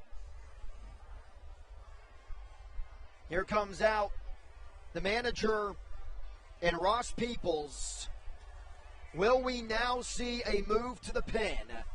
We will not. There is action in that bullpen, and I think Peoples is just determined to get through this inning with his starter, hopefully with the lead as well for their side's sake. But, for the Blue Crabs, you feel pretty good here, and the best hitter to have up in a two-out runners in scoring position situation, the man who's coming up to bat right now, in Zach Collier.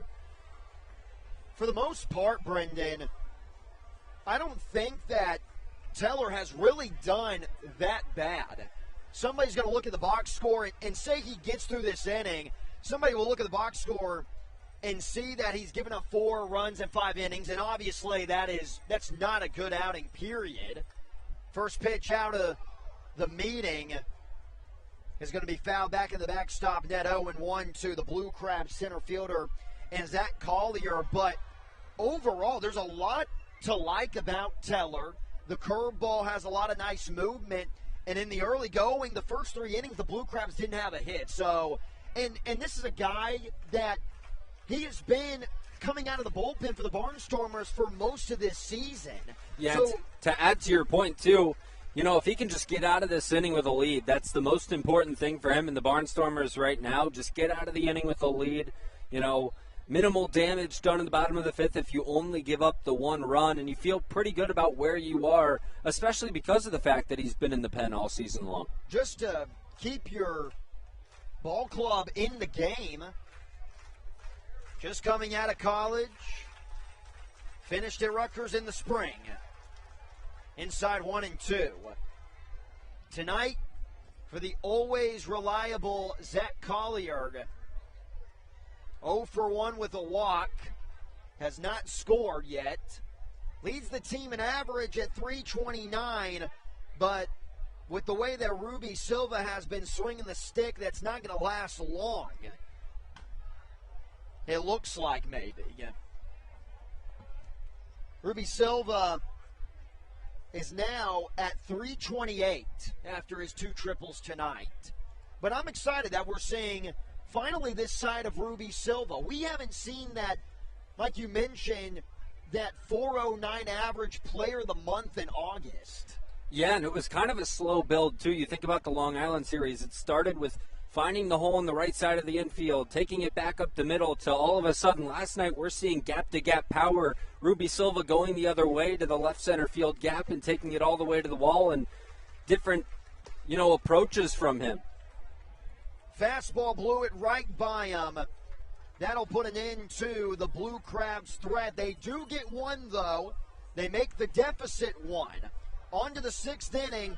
It's 5-4. Barnstormers over the Blue Crabs. You're watching Southern Maryland Blue Crab baseball on the Hometown Real Estate Broadcast Network.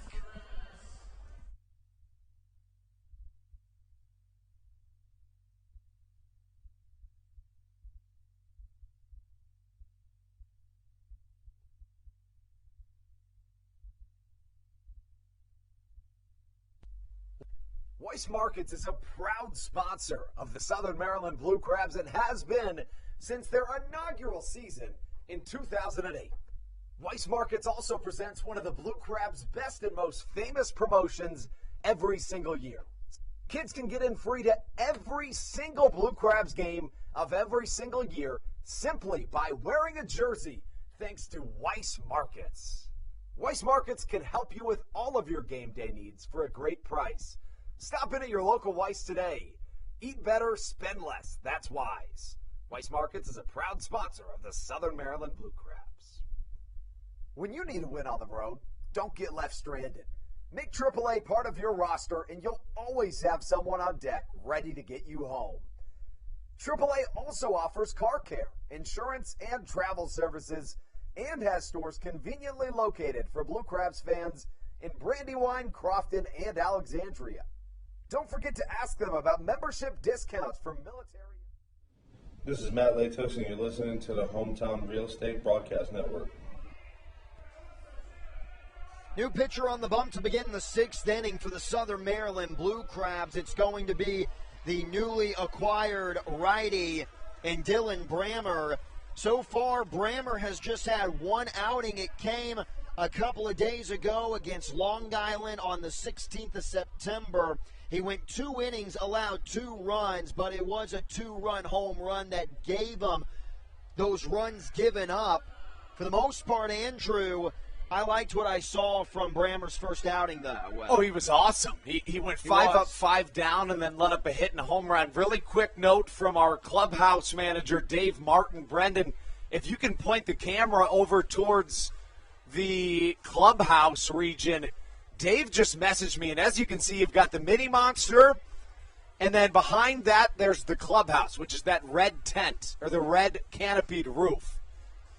Past that, there's a road, and then a parking lot, and then a grass field.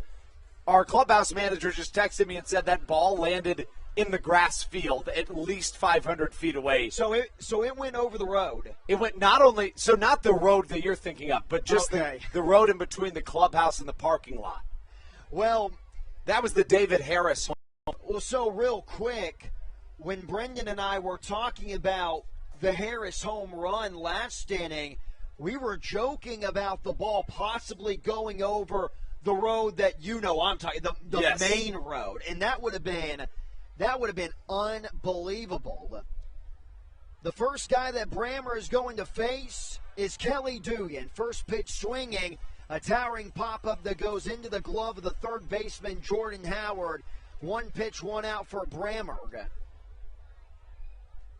And that's what you need to do if you're a guy in Dylan Brammer that, honestly, you've got to feel really good about yourself right now because you were signed a few days ago. Your first appearance was in a relatively low leverage situation, and clearly it was enough to show Stan Clyburn he could put you in this game. Caleb Gindel now had a 2-run home run off of the Blue Crab starter in Severio back in the second. First 2 runs of the ball game for either side. Hit it over the right center field wall. 1 ball and 1 strike to begin his 6th inning AB against Brammer. Gindel, when he was promoted to the major league level, at the time, he was replacing Ryan Braun on the roster, who many people know the great Milwaukee Brewer just announced his retirement. Yeah, I was just about to say that was really recent and, almost surprising. I haven't really been following the Brewers, but almost a little bit surprising that it happened kind of in the middle of the season. He could very well be injured. I'm not quite sure. I haven't been, most of my baseball attention goes right here to Southern Maryland. Well, Braun did play for the Brewers in 2020. Hasn't been in 2021. Braun, though, definitely getting up there in age. Fastball. Got him. That's how you do it if you're Dylan Brammer, a guy that comes into this game really trying to prove himself as one of those arms in this Southern Maryland bullpen. And guys, honestly, after the 4 arms we saw last night in Patrick Baker, Dalton Geeky, Andres Briseño, and Matt Latos, to add a 5th to that mix they can really lean on is just something that not any other team in the Atlantic League can say. 3-2 pitch misses outside. I was thinking that the last pitch was strike 3. I thought there was 2 strikes in the AB. At least that's what the Blue Crabs would have liked, as Gindel is going to walk with 1 out in the 6th inning. That's going to bring up Peroni, the catcher. Peroni so far tonight is 1 for 2 with a strikeout. Brammer looking for an inning-ending double play. Inside, and that's going to hit the jersey of Peroni. Peroni with a little bit of a sprint down the first base line. Like to see that. Everything is definitely okay with the catcher. But now that I think of it, he is a catcher, and he's probably been hit in the chest quite a few times. This is true. Here's now Rondon. He's a switch hitter now. He was just a righty hitter until the calendar switched over to June 4th. Now he goes from both sides, and we see that new side this season now in this battle with Brammer on the left. Showing bunt pulls it back. Outside and high for ball 1. From the lefty side tonight, he's still looking for a hit. He's 0 for 2. This is a spot in the lineup where Brammer definitely needs to lock down. Doesn't need to load the bases. Torrance, the 9-0 hitter's waiting in the on-deck circle. But continuing into the future possibilities, facing guys like Mercedes and Alleman will not do good with multiple guys on the base pass. Especially with Blake Alleman, who already has a 2-run home run tonight. Gave the Barnstormers a 5-3 lead at the time in the top of the 5th inning. It has been a very exciting game on a very quiet, steady night at Regency Furniture. Hasn't been quiet. The crowd's been great. Talking about the weather again. That American flag just does not want to move every time I'm on the broadcast. I have no idea why. 1 ball and 2 strikes now to Rondon. Rondon was part of the Jake Peavy trade in 2013. Sent the infielder to the White Sox, Peavy to Boston. Boston went on to win a World Series that year. Yeah, how do you feel about that? Oh! I don't know if you saw that. What a catch by Jake Marshall in the bullpen, protecting the livelihood of a whole bunch of fans. Usually when we see nice catches near the bullpens down the left and right field lines, it's by the people who are actually paid to protect the bullpens, not by the bullpen catchers. Showing off the glove indeed. Brammer looking for a strikeout. He still only has 1 out in the inning. Look back at second. Swing and a miss. Really good off-speed pitch from Brammer. That's something that we picked up on his last outing. That was really marvelous. Yeah, now you face the 9-0 hitter and Devon Torrance, a guy, while he doubled last time, struggles with the bat. So you really like your odds here if you're Dylan Brammer. You get through this 6th inning and you turn things over likely to Carlos Diaz, who's warming in the Blue Crabs bullpen right now. This is the guy you got to get in Torrance, 9-hole hitter. You get him out. Don't got to worry about the top of the lineup coming up, and the bats are hot. Could easily tie the game or take the lead in the bottom half. There's a good way to start. Fastball on the corner, outside part for a strike. Going back to your Jake Peavy question, it was worth it for Boston. They ended up winning the World Series. Peavy was a part of that. Even though Peavy kind of struggled in the years after 2013. In the dirt, really nice block by DeLuca. He has been a brick wall in this homestand for Southern Maryland. Yeah, he's a really good defensive catcher. He only has 8 passed balls all season. A guy that gives you something that rarely you're going to find out of a catcher, somebody that not only can really stroke it at the plate, but also a really good defensive catcher who pitchers like to work with. And that's a lot of, that's saying a lot. Slow roller to Baca, flips over to Silva, covering the second base bag. and that'll put an end to the top of the sixth. Really nice job by Brammer to get out of what could have been a really long inning for the Barnstormers offense. Bottom half of the sixth we go. Blue Crabs are down 5-4. You're watching Blue Crab Baseball on the Hometown Real Estate Broadcast Network. This is Patrick Baker, and you're listening to the Hometown Real Estate Broadcast Network.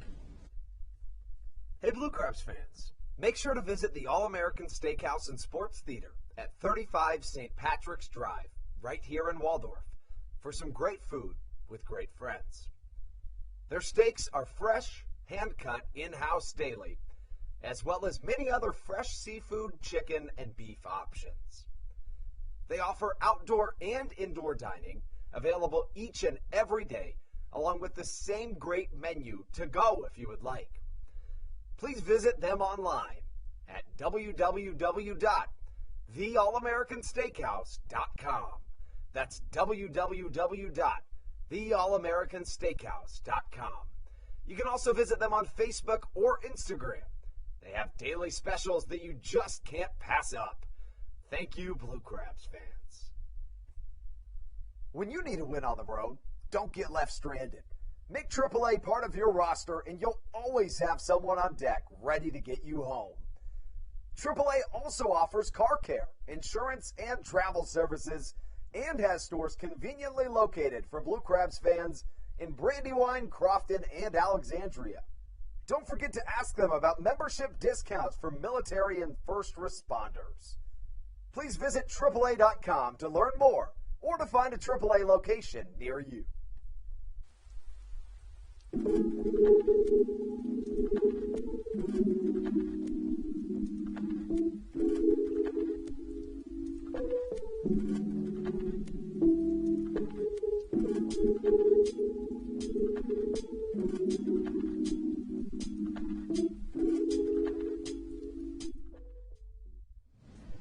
This is Dalton Geeky, and you're listening to Hometown Real Estate Broadcast Network.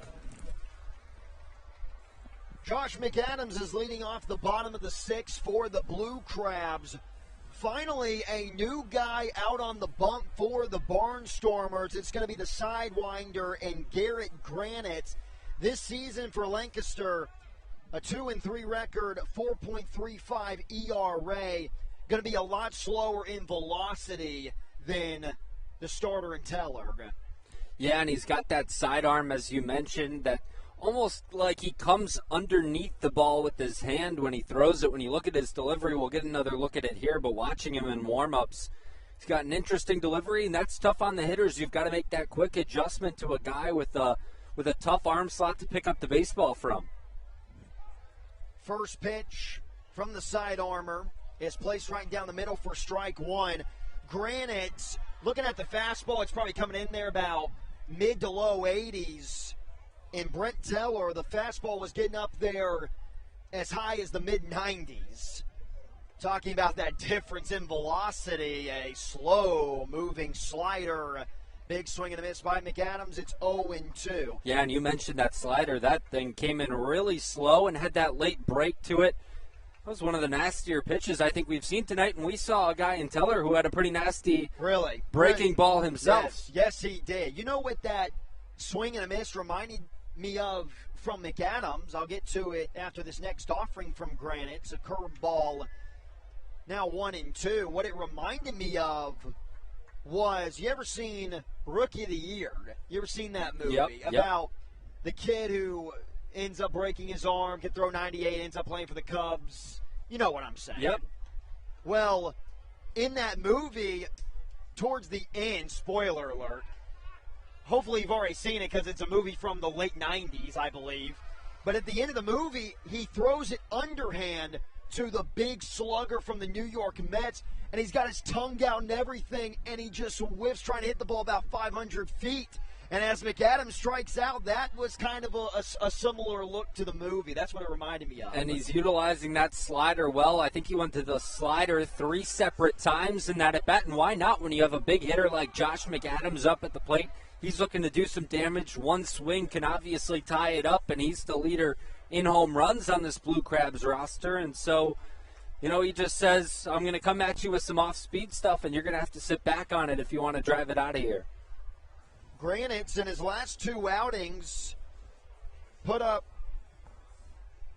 a couple of scoreless innings, an inning and 2/3 on September 15th at York, and then pitched a day later on the 16th, recorded just 1 out. So got in there and did his job, trying to do the same against the bottom of the lineup in the bottom of the 6th. Joe DeLuca's going to be hit right in the back. Can't imagine that. I mean, it doesn't feel good, but at least you're not getting hit by a Teller fastball. Right, and that looked like the slider again, so shouldn't do too much damage, but that just a slider that looked like when it came out of his hands, started middle portion of the plate and just carried over into the batter's box at Joe DeLuca, and so that's just one of those where you get underneath the slider and it's just not the perfect command that you want on that pitch, and that can happen sometimes, but the one thing you don't want to do with the slider, especially with something with the speed of, Granite's slider, is leave it up, and that's, you can afford to make those mistakes and give free passes every once in a while, but leaving that pitch up is going to set up an opportunity for the Blue Crabs to hit one out of here.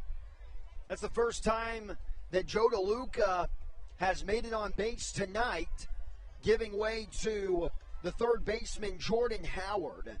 He's been on base tonight. He has a walk. He also has a strikeout. He's 0 for 1. A .257 batting average, check swing. A lot of check swings tonight from both sides. A little confusion at the plate, yet we have 11 hits combined and 9 runs combined from 2 teams.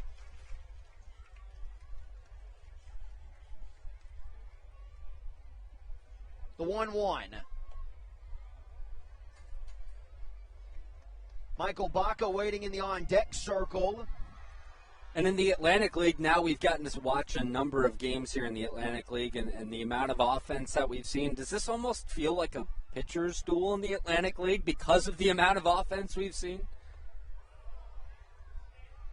There was a game earlier this week in the homestand where we were saying the same thing. And, yeah, we had the conversation, Andrew and I, early on in the broadcast where teams, the ERAs aren't that great this year, and a 4 or a 5 ERA, that actually is kind of nice for the Atlantic League. That'll put you top 10 in the Atlantic League, yeah. Like if you have a 4.23 ERA in the Atlantic League, you're actually having a pretty good summer, as time's going to be called. The ball got away from some kids out in right center field. Alejandro Diaz going down to chase it. 2 balls and 2 strikes to Jordan Howard, but with it being 5-4, if it continues to be this score the rest of the way, yeah, you can say this is kind of a pitching matchup. And again, you're going to look at the box scores by Severio and Teller, our 2 starters for this evening's event.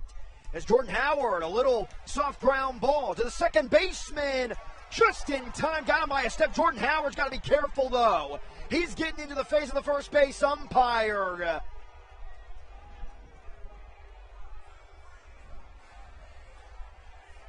Stan Clyburn's going to come out now.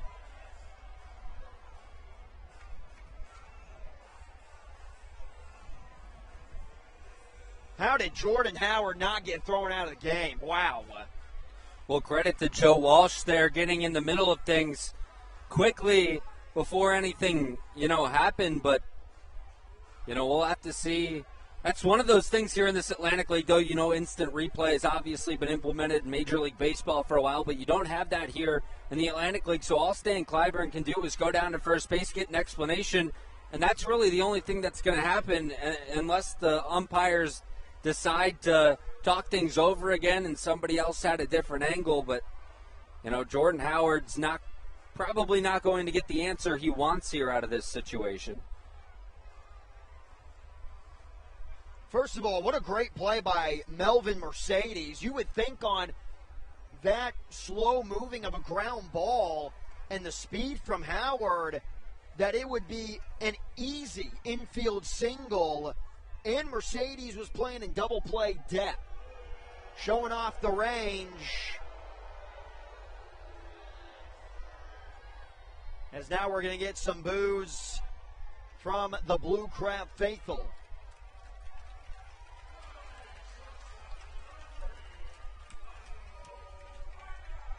Inning still continues.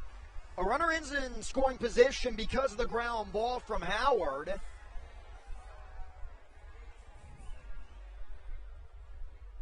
Nine-hole hitter Mbaka. One swing, and we have a tie ball game. It's 5-4 Barnstormers. Joe DeLuca, the speedy catcher, at second. Outside on a fastball, 1-0. What did you think? Do you think that Howard was out or that he got a foot in? Yeah, it was a tough call from up here. I've been working the camera a little bit too, so it was tough for me to tell. It was obviously a bang-bang play, but, the one thing I will say is Jordan Howard, in the week that we've seen him here, is clearly a player who cares a lot. And that, a situation like that obviously blew up a little bit down there by first base at the umpire, but he's a guy I've seen pregame be the only guy, hitting balls off the tee, 45 minutes to an hour before the game, so sometimes the emotions take over a little bit for a guy like that. Almost a pickoff move back to second. Time's going to be called, I believe, by Michael Baca. Yes, it will be. We've seen Jordan Howard even going back to that ability to just always staying 110% with hustle on the field. We have seen a ground ball to first base and Jordan Howard try to run it out. Almost every single guy in pro baseball is just not going to do that. Baca's jammed. Mercedes, a ground ball to the second baseman again. Throw over to first. That'll end the inning. DeLuca is stranded at second. Granite's with another scoreless frame. He's been doing a pretty good job out of the pen for the Barnstormers as of late. Andrew Banstra is going to be on the play-by-play duties for the rest of the night. When we return, Barnstormers lead the Blue Crabs 5-4. You are watching Southern Maryland Blue Crab Baseball on the Hometown Real Estate Broadcast Network. This is Andres Luceno, and you are listening to the Hometown Real Estate Broadcast Network. American Radiology is the clear choice for all of your medical imaging needs. With locations in Charles and Calvert counties, they offer a full range of imaging services. Some of their latest innovations included 3D mammography and wide-open MRIs for our claustrophobic patients. For your convenience, they even offer extended weekday hours and Saturdays. For more information or to schedule an appointment, visit their website at AmericanRadiology.com. 2020 was a year unlike any other for everybody. Quickly, the Southern Maryland Blue Crabs came to the realization that baseball must take a backseat to humanity. Immediately, the Blue Crabs staff and all of Crustacean Nation teamed together to provide COVID-19 tests and eventually vaccinations. Southern Maryland's hometown team also hosted food drives, blood drives, backpack drives, toy drives, and so much more, all to help their community. The Blue Crabs couldn't be more thankful to the healthcare heroes that have gotten us to this point and helped our community so much throughout the COVID-19 pandemic. That's why this season is dedicated to our healthcare heroes. Each Saturday night, we will have a healthcare hero, a local healthcare professional, throw out the first pitch of the game and be honored. That's why in 2021, all season long, healthcare professionals get $5 tickets to every single Blue Crabs game. Thank you so much, healthcare heroes, for all that you have, are, and will continue to do for our community. This is Coach Doug's, and you're listening to the Hometown Real Estate Broadcast Network. Into the seventh we go, latter third of this contest on the Hometown Real Estate Broadcast Network. A really thrilling game here between your Southern Maryland Blue Crabs and the visiting Lancaster Barnstormers. The Barnstormers on top 5-4, and Patrick Baker coming to the mound. We saw him last night, a guy that is really good out there on the bump. Patrick Baker, you're going to see a lot of high-velocity fastballs, and he will attack you consistently with that fastball. His last outing last night, an inning of shutout baseball. Prior to that, on September 12th, he gave up 3 runs in an inning against the York Revolution, so he has the stuff to be an elite bullpen guy in the Atlantic League. It's just going to come down to, can he do it all the time? First pitch to Melvin Mercedes, in there for a called strike. Patrick Baker appearing for the second time in as many nights. Baker, in the months of May and June, posted a 14.14 ERA, but since July 1st, Patrick Baker has been nothing short of the comeback story of the season in this Atlantic League of Professional Baseball. Since that time, 20 appearances, 38 strikeouts in 33 innings pitched, a 3.00 ERA, which we've talked about. That equivalates to about a 1.9 ERA in what you would consider normal baseball seasons. Baker was a part of that phenomenal performance of what we saw from the bullpen last night. Stan Kleinburn went with the guy on the bump now, and Baker, he went with Dalton Geeky, Briseño, and closed it out with Matt Latos. It just showed what the Blue Crabs could potentially have out of the pen, night in and night out. Then you add a guy like Brammer into the mix that was really good as well here this evening. The pitchers to this point, Misiel Severio went 5 innings, 6 hits and a walk, 5 strikeouts, 5 runs all earned. The 2-2 from Baker. In there, called strike 3. Patrick Baker striking out batters right and left. Dylan Brammer threw an inning of hitless baseball where he walked 1 and struck out another. And Patrick Baker getting out onto the bump and doing things that we expect out of the right-hander. He has been nothing short of fantastic for this Southern Maryland team. Last night for Baker, he got the hold, his 3rd of the season. An inning pitch, no hits or walks, no runs, but 2 strikeouts. He's a high-octane pitcher that brings the heat out there on the mound. And you know what? With Blake Alleman to the plate, by the way. But you know what? Honestly, in a league where you don't see as much velocity this year as you generally do, it really elevates the importance and the effect of a guy like Baker that can touch 98, and it just completely changes the game. For most guys in the Atlantic League, because of the more soft throwers that you see from team to team every night, 98 miles per hour has got to feel like 106 miles per hour. We're talking Aroldis Chapman, Cincinnati Reds prime time. Ball and 2 strikes. Baker's pitch, well struck to the right side. Back goes David Harris, nearing the track, reaching up and catching for out number 2. 2 quick outs for Patrick Baker. Blake Allman's had a really nice night swinging the bat. He's already had a 2-run home run. Talking about Severio and his outing, at the end of the day, he did his job. Because in the pregame show, we said for Severio to have a good day, he would have to at least get to the 5th inning for Stan Kleinburn.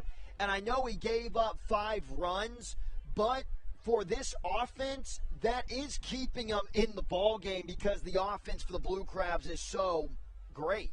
Yeah, it really is, especially in the latter innings. First pitch in there for a called strike on an off-speed to Alejandro De Aza. 4 of the 5 pitches with the top velocity in this game already belong to Patrick Baker, topping out at just over 95 on the gun. The 0-1, another off-speed outside this time, and the count evens at a ball and a strike.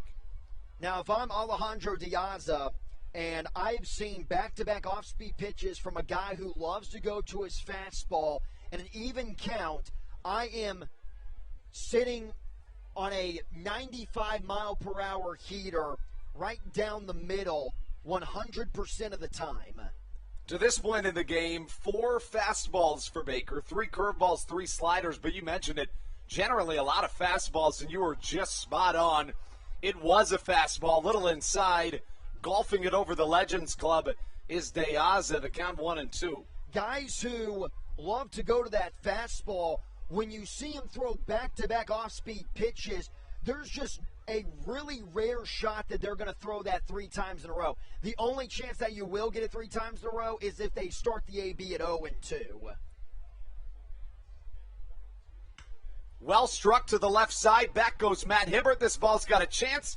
Watching it soar over the picnic deck in left field, and that ball just squeaked over the hitter-friendly mini monster to make it a 6-4 Barnstormers lead here in a back-and-forth contest that has seen a handful of home runs.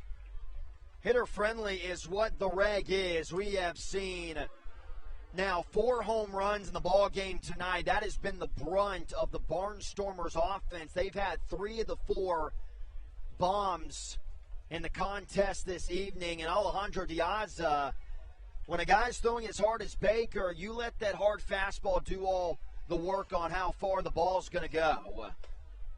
Swing and a miss from Ladarius Clark.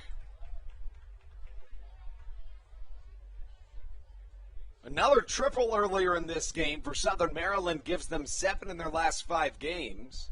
The 0-1. Swing and a miss. The count 0-2. As for Alejandro De Aza, through 2 games of this series, he combines for the cycle a home run and a double today, a single and a triple yesterday, but 3 strikeouts as well. 0-2 in there for a called strike. Patrick Baker rears back and fires a really good job from the right-handed former Baltimore Orioles prospect to rebound after that 2-out home run from Alejandro De Aza. Just like that, the score finds itself up a notch in the form of a Barnstormers home run. To the 7th inning stretch we go here at Regency Furniture Stadium on the Hometown Real Estate Broadcast Network. This is Coach Doug's, and you're listening to the Hometown Real Estate Broadcast Network. All Pawn is Southern Maryland's premier pawn shop and is the official pawn shop of the Southern Maryland Blue Crabs. Stop by and say hello today. They've been a part of the Southern Maryland community for 18 years. If you need some cash to hold you over, or if you're just doing some spring cleaning and want to clear some stuff out, please bring it by All Pawn and let them make you an offer.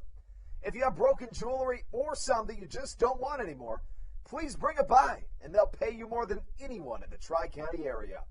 They're located on 301 in White Plains, just south of DeMar Road. Go Blue Crabs! Hey Blue Crabs fans, make sure to visit the All-American Steakhouse and Sports Theater at 35 St. Patrick's Drive, right here in Waldorf, for some great food with great friends. Their steaks are fresh, hand-cut in-house daily, as well as many other fresh seafood, chicken, and beef options. They offer outdoor and indoor dining, available each and every day, along with the same great menu to go if you would like. Please visit them online at www.theallamericansteakhouse.com. That's www.theallamericansteakhouse.com. You can also visit them on Facebook or Instagram. They have daily specials that you just can't pass up. Thank you, Blue Crabs fans.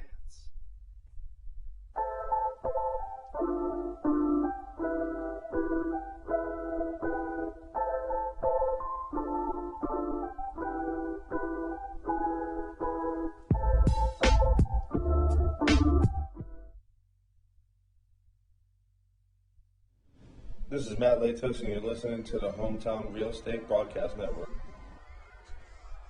Back from the 7th inning stretch, Donald Goodson onto the mound, somebody who is well known to throw a ton of heat out of the pen. The 7th inning featuring a couple of hard-throwing righties. Goodson comes onto the mound. Matthews got the numbers on him.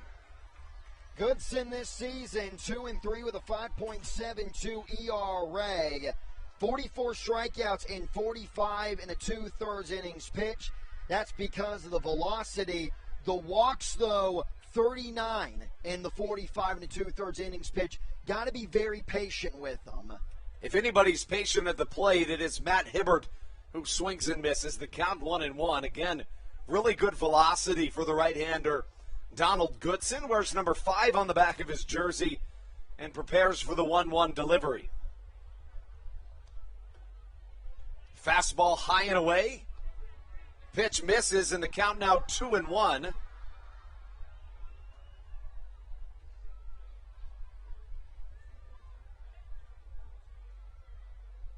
Goodson in that Lancaster jersey induces a high chopper to the left side, throw across well in time from the third baseman, Blake Alleman, for a quick out, number 1.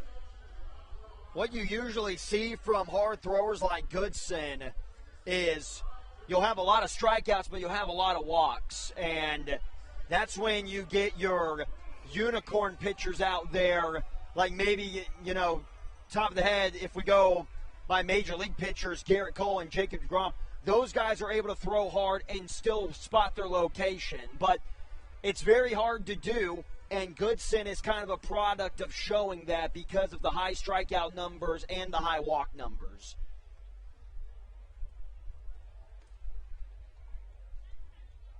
Here comes Ruby Silva. If anybody could ignite something in this ball game, it would be Silva.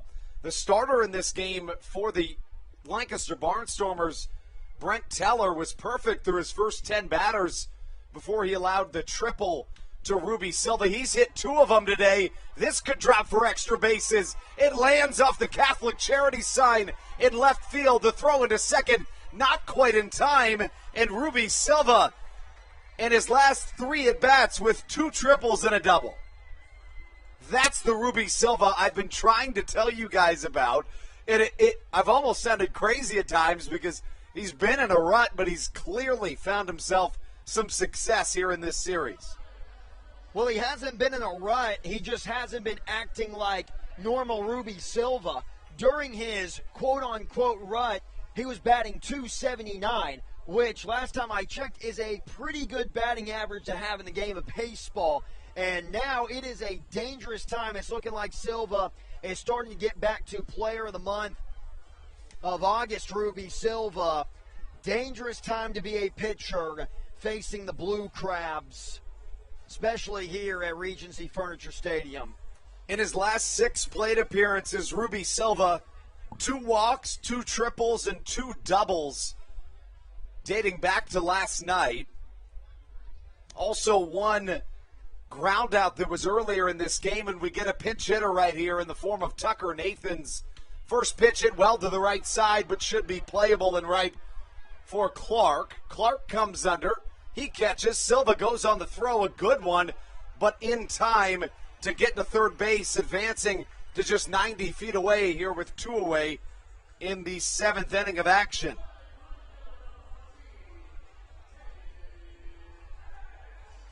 And that brings up David Harris, who's had a really good evening. 2 for 3, 3 RBIs, a home run, and a double. I mean, coming into this into this game, David Harris was already hot at the plate. 11 for 23, 2 doubles, 2 triples, I should say, in the homestand, but gets even better here today. He faces Donald Goodson. Right on right matchup here in the bottom half of the 7th inning in front of a packed crowd. Showing bunt is David Harris with 2 away. That was bizarre, to say the least.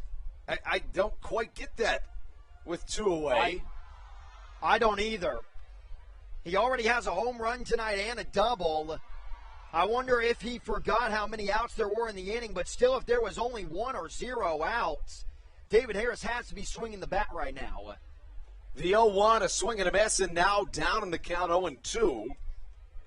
Harris struck out in the second, hit a 2-run home run in the 4th. Southern Maryland plated 3 runs in the 4th inning, their first 3 of the game, added another in the 5th to be within 1 run of the Barnstormers at the time before Alejandro De Aza added another in the top half of the 7th, 1-2 the count. The last 2 times that Harris was in the box tonight and Silva was at third base, Silva has eventually scored. Harris had the 2-run home run and then an RBI double. See if he can get something going once more. He and Silva have been magical in this homestand. The Goodson delivery. Swing and a miss. Donald Goodson locks things down here in the 7th, and strands Ruby Silva at third base. A 6-4 score in this one. The Barnstormers 6 runs on 7 hits, no errors. Southern Maryland 4 runs, 6 hits, no errors. Looks like Dalton Geeky inbound to the mound when we return in just a moment on your home for Blue Crabs Baseball, the Hometown Real Estate Broadcast Network. This is Josh McAdams, and you're listening to the Hometown Real Estate Broadcast Network. Did you know that the Washington, D.C. metro area is the 5th most expensive place to live in the entire United States of America? Sometimes finding affordable housing in this area can feel impossible.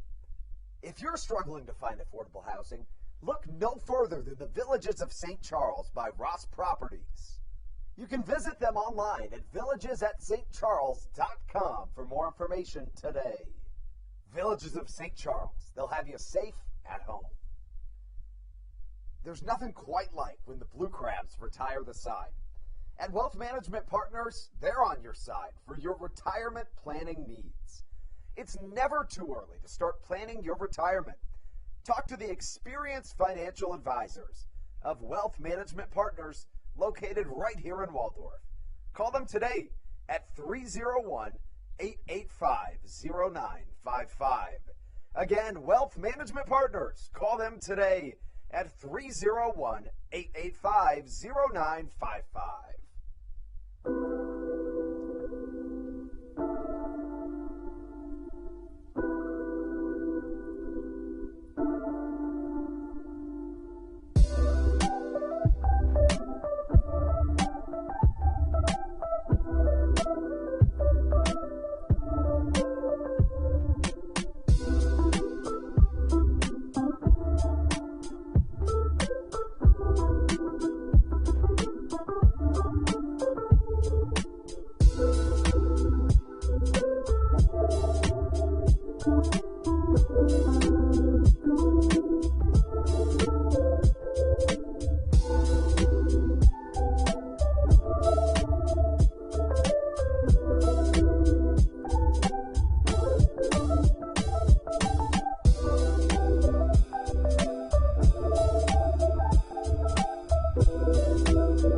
This is Kent Blackstone, and you're listening to the Hometown Real Estate Broadcast Network.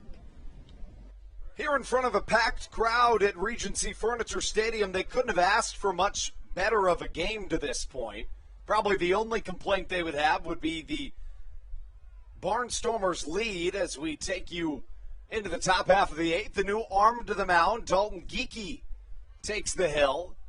He'll face off against Kelly Dugan to start things off. It'll be Dugan followed by a pinch hitter and then Anthony Peroni. Even though the Barnstormers do have a 6-4 lead, it has been a great game to watch tonight. The 1-0 swung on and missed, 1-1 the count. Let's bring you back through the scoring to this point in the game. It got started by Caleb Gindel, who hit a solo, make that a 2-run home run in the second inning, his 31st of the season. Ladarius Clark drove in another run in the top half of the third inning. And the starter on the mound for the Barnstormers, Brent Teller, was really good to start this one. Was perfect through his first 10 batters faced, but then Southern Maryland got the offense going. Jovan Rosa drove in Ruby Silva after he tripled, and then David Harris brought home Rosa and himself with a 2-run home run that went probably 500 feet. High fly to the left side, Matt Hibbert comes on and catches one away. The next scoring came in the form of a Blake Alleman 2-run home run in the 5th inning. At the time, the score was 5-3, but David Harris doubled his 17th of the season to drive in Silva after yet another triple. And then in the top of the 7th, Alejandro De Aza hit a home run. So a lot of high flies this evening It gives us a 6-4 score as I believe Caleb Gindel did, in fact, stay in this game. He was the designated hitter to start, but a double switch put him into left field when the starter came out. No balls and a strike to count to Gindel. You know, if you're talking about the best 1-2 punch in the Atlantic League right now, certainly Kelly Dugan followed by Caleb Gindel fits the mold for that. Zach Collier and David Harris would be another 1-2 punch that is up there with the best in the league. Average-wise, I definitely take Harris and Collier, but if you're looking for power, it's hard to not go with the combination of Dugan and the home run leader in the Atlantic League in Caleb Gindel. 31 home runs is a ton of home runs, especially considering, and this shows you how crazy of a game it's been. We're just now mentioning this is the Blue Crabs' 100th game of the season tonight.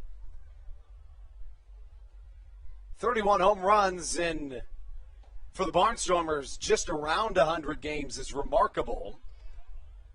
I remember the first broadcast that you and I did together. It was here, Blue Crabs versus the Barnstormers. It was the first team that I got to see on the opposing side for the Blue Crabs. Caleb Gindel, I remember us having a conversation about his wild swing. Fastball, make that a curveball, I beg your pardon. Swung on and missed, and Dalton Geekie with another strikeout. Quickly, let's get to Dalton Geekie's numbers on the season. Matthew's got those for you. Dalton Geekie, 2-2, a 3.86 ERA. This is on the season. He's kind of been up and down, but for the most part, another strong guy to have in the back end of the bullpen. A 3.86, we've been saying it the entire night in the Atlantic League. That's actually really some special stuff. He pitched last night in what I like to call the Four Horsemen of the Apocalypse performance with Baker, Geekie, Briseño, and Latos. A scoreless inning, allowed one hit, have one strikeout. He's kind of the same as Baker, relies a lot on the high-velocity heater. Anthony Peroni to the plate, the count 1-1. You know, it just feels like in this Atlantic League, if you're not winning every night, you know, things just get tricky. You look around the league right now, presented by SOMD WX News. The Ducks defeated the Revolution this evening 3-2. So to stay within a half game in the Atlantic League North Division second half, the Blue Crabs must win here this evening. You look over to West Virginia, who Southern Maryland, for their playoff hopes, would like to lose. Well, they're winning 6-4 in the seventh. Additionally, you'd like the Rockers to win for your playoff chances. They're losing 9-4.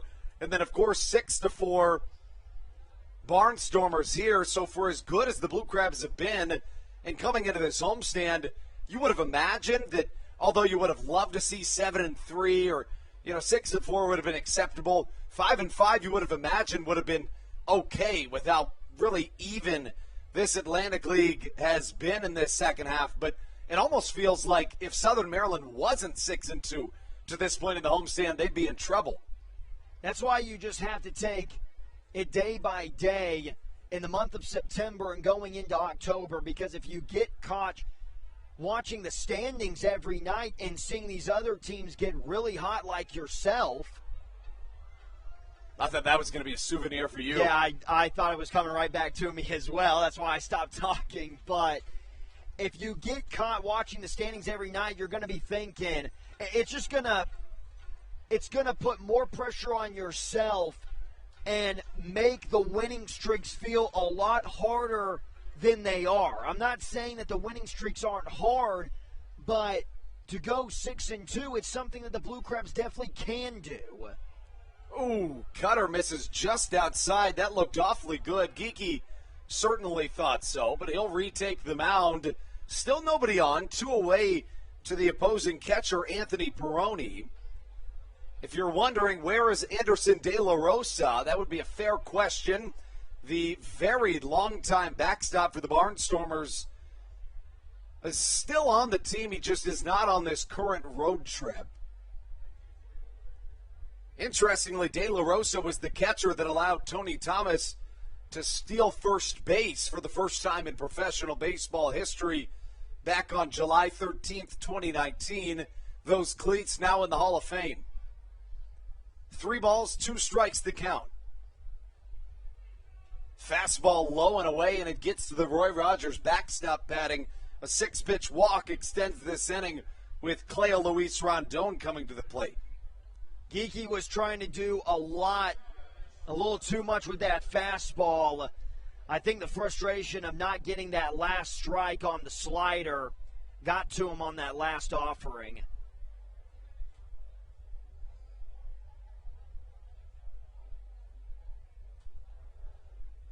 And that brings up the 8-hole hitter, as I mentioned, Rondon. Rondon comes to the plate 0 for 3 tonight. A pop out, a ground out, and a strikeout. A big lead over at first for Anthony Peroni. A risky lead for a catcher, probably. Peroni dangling the hands over there at first as Rondon now faces off against the right-handed Dalton Geeky. Check over to first. Not in time on just a keeping him honest type throw.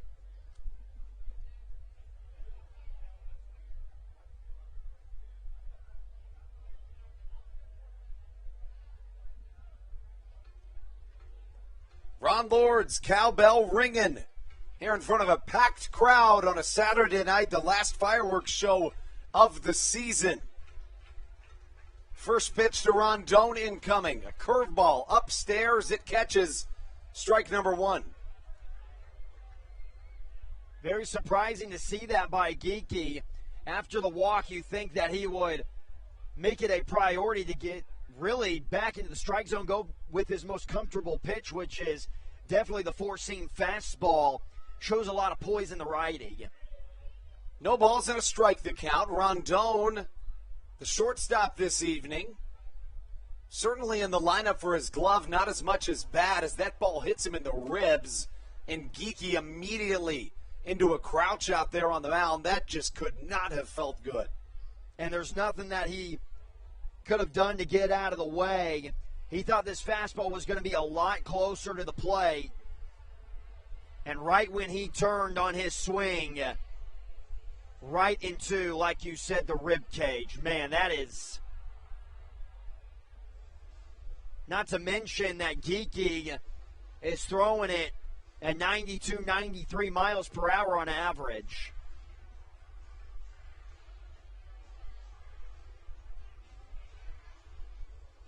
Let's step aside for just a moment. We'll be right back on the Hometown Real Estate Broadcast Network. This is Patrick Baker, and you're listening to the Hometown Real Estate Broadcast Network. Hey, Blue Crabs fans, make sure to visit the All-American Steakhouse and Sports Theater at 35 St. Patrick's Drive, right here in Waldorf, for some great food with great friends. Their steaks are fresh, hand-cut, in-house daily, as well as many other fresh seafood, chicken, and beef options. They offer outdoor and indoor dining, available each and every day, along with the same great menu to go if you would like. Please visit them online at www.theallamericansteakhouse.com. That's www.theallamericansteakhouse.com. You can also visit them on Facebook or Instagram. They have daily specials that you just can't pass up. Thank you, Blue Crabs fans. When you need a win on the road, don't get left stranded. Make AAA part of your roster, and you'll always have someone on deck ready to get you home. AAA also offers car care. This is Dalton Geeky, and you're listening to Hometown Real Estate Broadcast Network. So a scary play, but Cleo Luis Rondon seems to be okay. Blake Galen takes the mound. I beg your pardon, takes the left-handed batter's box. Galen An Olympian this year in the Tokyo Olympics. Played for Team Israel. For some reason or another, there's really a lot of guys in the Atlantic League that played for Team Israel. Ty Kelly, another one. Former New York Met Ty Kelly, I should say. Also an internet phenomenon. I don't know if either of you guys follow him on Twitter. If you don't, you should. I do not. So you're telling me it's got to be a follow? I mean, it's a suggestion, definitely. The 1-0, just a touch off the plate and the count, 2 balls and no strikes. Was really glad to see the Olympics back, and especially glad to see that baseball and softball was back in the Olympics. Hasn't been there since 2008.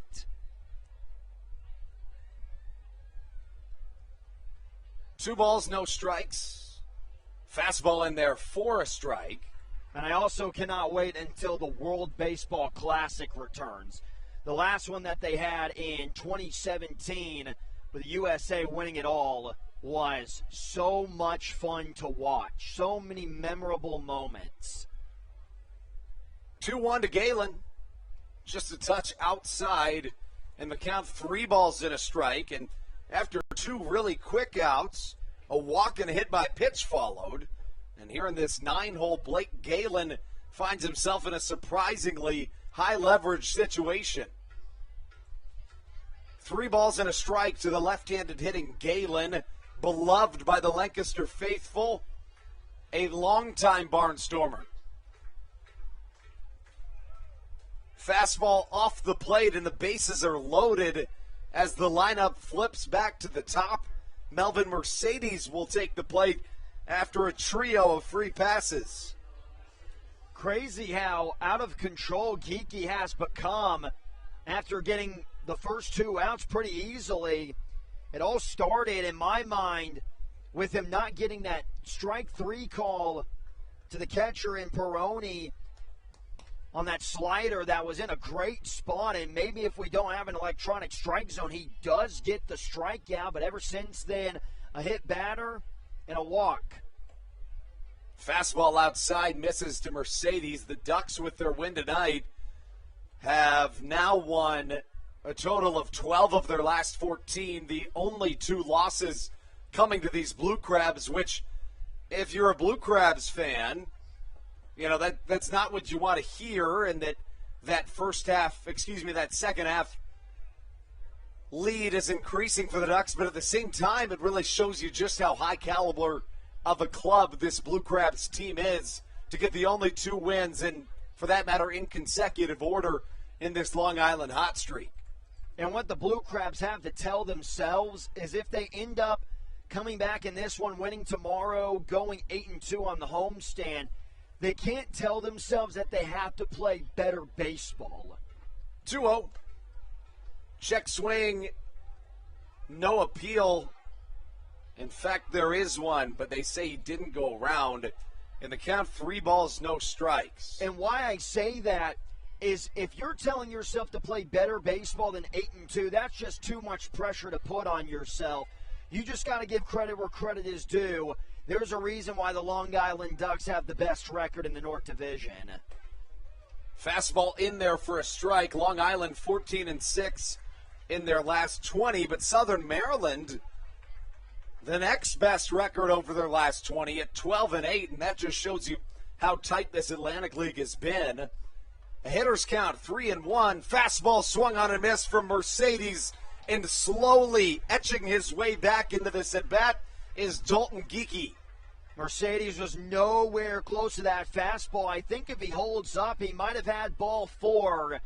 Geeky, you got to go right back to it. The payoff pitch, runners will be on the move.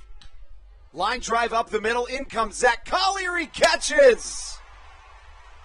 The crowd goes crazy as Dalton Geeky works out of a monumental jam to keep this one at a 6-4 Barnstormers lead. But with that being said, there's still work to do on the offensive side of the baseball.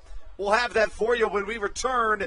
It's going to come with Zach Collier, Josh McAdams, and Joe DeLuca when we return on your home for Blue Crabs baseball, the Hometown Real Estate Broadcast Network.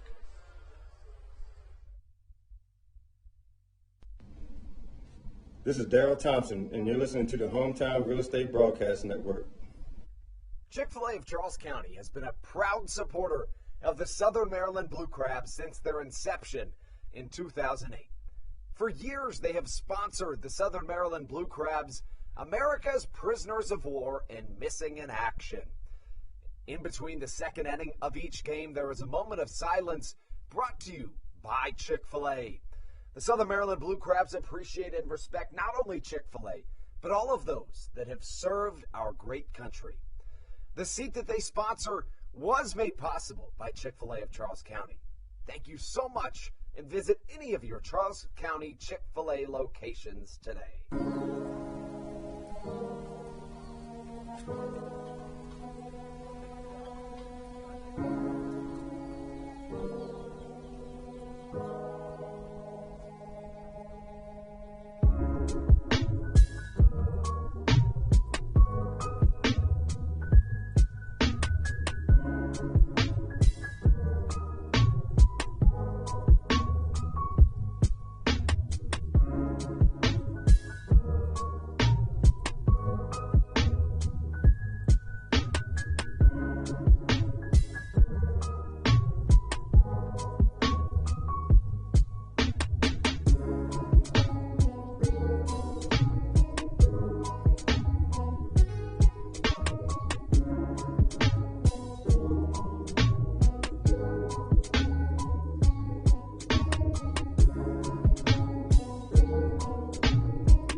This is David Harris, and you're listening to the Hometown Real Estate Broadcast Network. Zach Collier starts us off as we take things into the bottom of the eighth following an electric performance of Sweet Caroline. I know that's a favorite of your Boston Red Sox. That was a pretty good rendition of it right here at the Reg in Waldorf, Matthew. Hearing that at Fenway Park, but it sounded pretty good here in Waldorf tonight. As I mentioned, Zach Collier will lead things off. Collier 0 for 2 tonight, also walked. Had one of the best catches I've ever seen in person last night, and it landed at number 7 on SportsCenter's top 10 plays. Quickly, the count 0-2 as this baseball turns into a souvenir. Now, you mentioned a couple of innings ago that Matt Latos has pitched in back-to-back games for the Blue Crabs. If Southern Maryland is able to rally and take the lead, I'm not so sure if you bring him out for 3 straight nights. I think you might. It's tough to say. I mean, who's really to say? But he has done it once this year. It was at York a few weeks ago, and he picked up saves in 3 consecutive games. He definitely can. Hasn't blown a save at all this season, has been maybe the best closer in the Atlantic League because of that perfect ratio. 1-2 downstairs on a curveball. Last night it seemed like he was missing his spots a time or two, and I just wonder if that had to do with some fatigue. I don't know if that's the entirety of the case.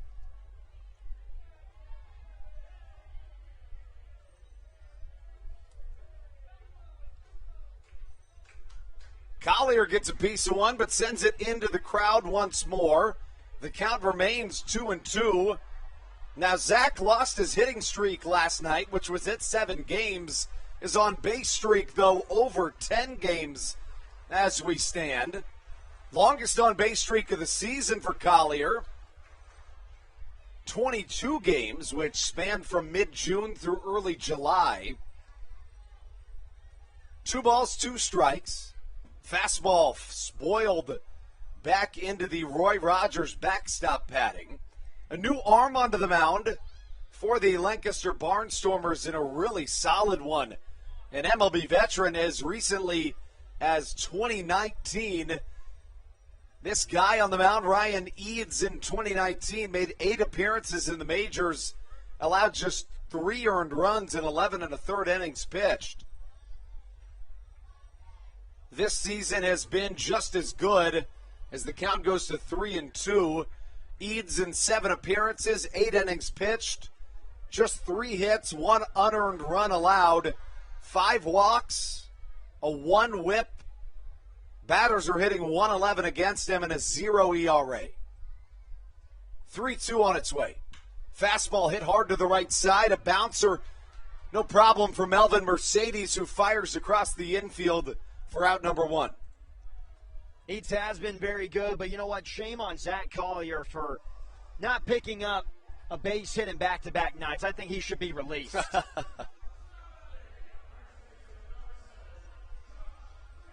That'll bring up Josh McAdams.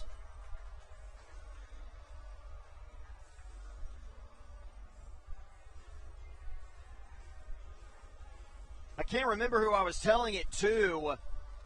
I can't remember if it was Brendan on the broadcast or you, Andrew, but I saw Josh McAdams doing push-ups after he flew out in his first AB to deep right center field. See if that extra strength can come across to pay as Eads gets across a swinging strike. 0-1 the count to McAdams. 0 for 2 tonight, but reached on a walk. That's his 3rd consecutive game reaching via the base on balls. Fastball in there for a strike, 0-2 the count. Eads really pounding the strike zone. All the pitchers that have gone into the game tonight have been doing a really nice job at staying aggressive with the fastball.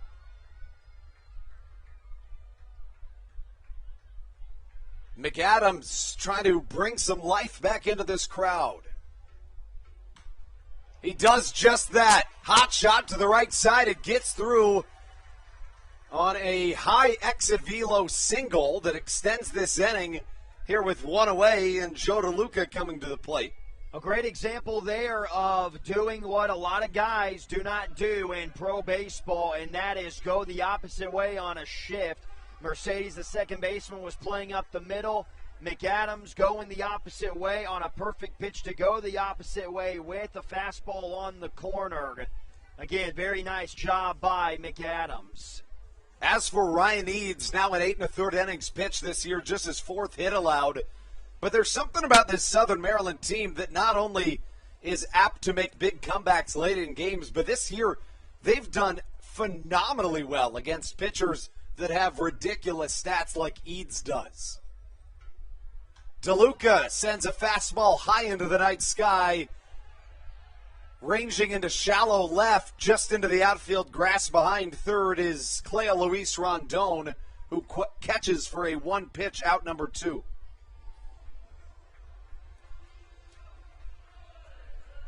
We expect to see Scott Schumann in the 9th inning.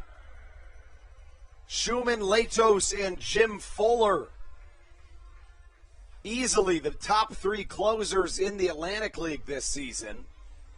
Jordan Howard comes to the plate, a first-year pro facing off against a major leaguer as recently as 2019.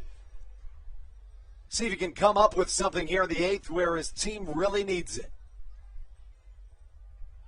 McAdams goes on the pitch, the throw down to second, offline, and into scoring position is Josh McAdams, somebody who rarely steals bases.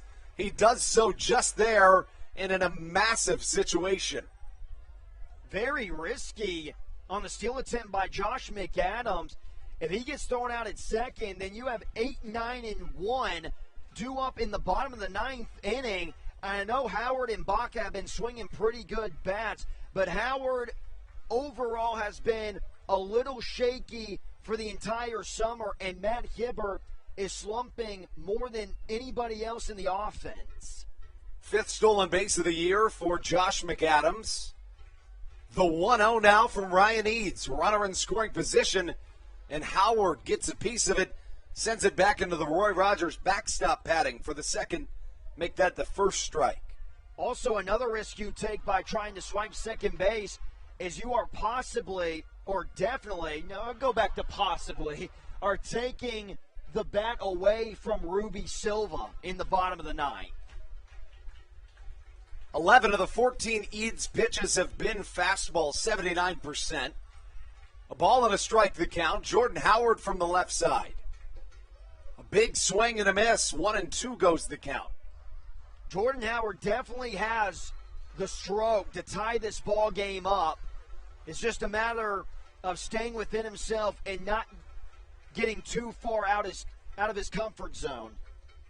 It's interesting, the only former major leaguer we've seen this evening is Ryan Eads, and he does not have one of the 5 fastest pitches this evening in this game. The 1-2 inbound. Inside, bouncing way in front of the plate, and the count evens at 2s. That almost ended up getting Howard in that right foot, right leg area. Would have been devastating. Then you would have Michael Baca second and first. And even further than that, in the 9th inning, that gets you back towards the top of your lineup, even closer to that sweet spot of Silva, who has 2 triples and a double this evening. Now, he'll certainly bat in the 9th, but you'd love to see him with runners in scoring position. 2 balls, 2 strikes. Upstairs is the offering, and the count full at 3-2. One swing from the guy on deck. Baca, who's got 5 home runs this season. If Jordan Howard's able to work a walk, Baca, with 1 swing of the bat, can give the Blue Crabs the lead. The payoff pitch incoming from Ryan Eads. A look back to second. The 3-2 outside and high. Working a walk is Jordan Howard. And now runners at first and second for Southern Maryland. Rarely does Eads allow multiple runners to reach base in an inning, and now Michael Baca comes to the plate. Baca has been up with runners in scoring position and 2 outs this evening. Did so with the bases loaded earlier in the ball game. 0 for 3 with a pop out and a pair of ground outs to this point. Has recorded the 3rd out in each of his plate appearances. But that would all be forgotten with a base hit here as the outfield comes and plays shallow on Michael Baca. First pitch, a slider that misses the zone, 1-0 the count. If you can poke something in the left center power alley with how shallow and shifted to the opposite field Deaze is in center, that surely scores 2, especially with Howard's speed. The 1-0. Baca lifts it high in the air to the left side. In comes Devon Torrance, who catches for out number 3. That's how we get through 8 innings of great baseball here at Regency Furniture Stadium. The score, 6-4 Barnstormers. When we come back, Carlos Diaz takes the mound for the Blue Crabs on the Hometown Real Estate Broadcast Network. This is Patrick Baker, and you're listening to the Hometown Real Estate Broadcast Network. American Radiology is the clear choice for all of your medical imaging needs. With locations in Charles and Calvert counties, they offer a full range of imaging services. Some of their latest innovations included 3D mammography and wide-open MRIs for our claustrophobic patients. For your convenience, they even offer extended weekday hours and Saturdays. For more information or to schedule an appointment, visit their website at AmericanRadiology.com. The Charles County Department of Health encourages you to get the COVID-19 vaccination today. You can get it all over Southern Maryland or no matter where you are across the United States. Vaccinations are offered right here at Regency Furniture Stadium with no appointment needed. Charles County Department of Health and the Southern Maryland Blue Crabs urge you to take one for the team and get the vaccine.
is David Harris, and you're listening to the Hometown Real Estate Broadcast Network. To the ninth we go here at Regency Furniture Stadium. Andrew Banstra joined by Matthew Hargrove. Carlos Diaz takes the mound for your Blue Crabs. He will face off against this Barnstormers order that sends up their 2-3-4. Blake Alleman starts things off. Sees a pitch outside from the southpaw Diaz, 1-0.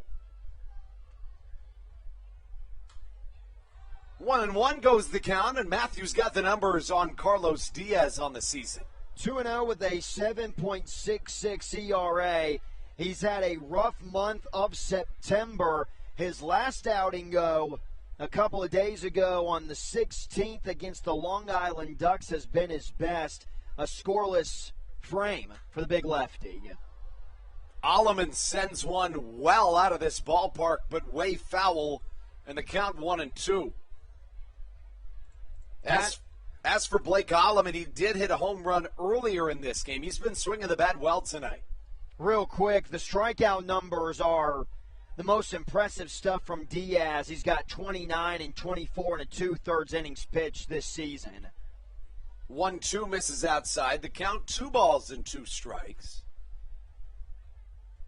The southpaw in his 10th season of professional baseball, his first outside of the affiliated system, joins the Blue Crabs after having pitched with the San Francisco Giants organization from 2011 through 2018.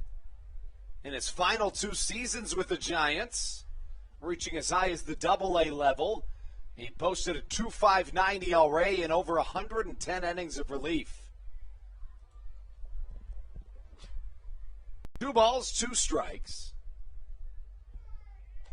Fastball inbound, swung on and missed, and Carlos Diaz, you mentioned the strikeout numbers. That's what he's going to give you out there on the mound. Now strikeout number 30 on the year in 25 innings because of the first out here in the 9th. But for Diaz, a little cut action on that fastball. Couldn't have put it in a better spot, that low and inside corner. And because of the cutting action, very deceptive. Big out number 1. This has got to be a scoreless inning if you're going to keep that momentum in the third base dugout for a potential comeback. In front of a packed crowd here at Regency Furniture Stadium as Alejandro De Aza fouls one to the right side. Carlos Diaz faces a tall task against the MLB veteran De Aza. I was just about to say that momentum would be even better if you're able to get a 1-2-3 inning against 2, 3, and 4 batters in this Barnstormers lineup. The 0-1, half-hearted swing and a miss. 0-2 De Aza this evening. 2 for 3. He was hit by a pitch, but also has a double and a home run. Last night he struck out twice, but also tripled and singled. So give him the 2-game cycle to this point in the series. Not many guys making De Aza look that bad at the plate. 0-2, did he go? Checked out a third? Yes, he did. Strike number 3, back-to-back strikeouts for Carlos Diaz. You talk about trying to get some momentum. That's the way to do it. He got the first strikeout on the fastball. This was the slider. First pitch to De Aza was a fastball. He saw the hard contact, and he's thinking to himself, I'm going to keep everything soft in a way.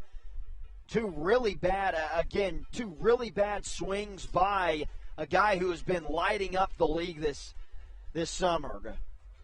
The top 3 batters in the Barnstormers order in their lineup this evening have struck out a combined 6 times. Usually they're not going to put up 6 runs on the board with those kind of statistics.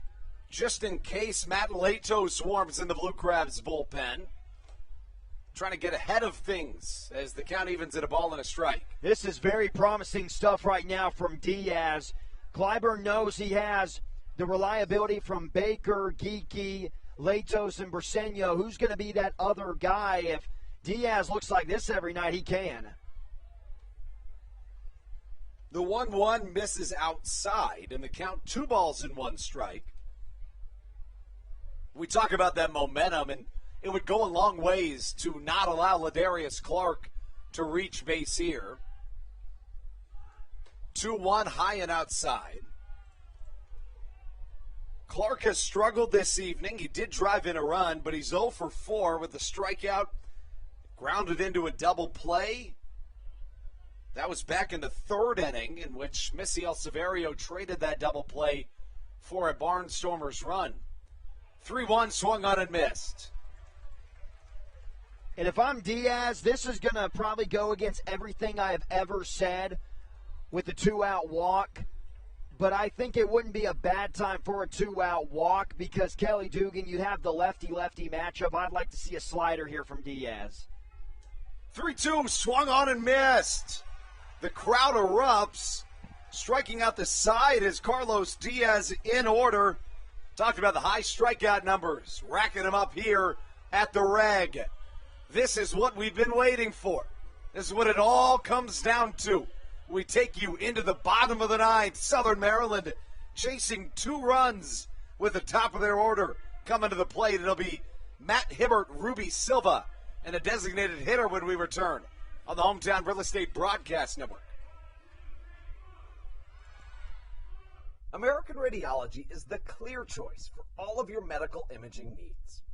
With locations in Charles and Calvert counties, they offer a full range of imaging services. Some of their latest innovations included 3D mammography and wide-open MRIs for our claustrophobic patients. For your convenience, they even offer extended weekday hours and Saturdays. For more information or to schedule an appointment, visit their website at AmericanRadiology.com. The Charles County Department of Health encourages you to get the COVID-19 vaccination today. You can get it all over Southern Maryland or no matter where you are across the United States. Vaccinations are offered right here at Regency Furniture Stadium with no appointment needed. Charles County Department of Health and the Southern Maryland Blue Crabs urge you to take one for the team and get the vaccine.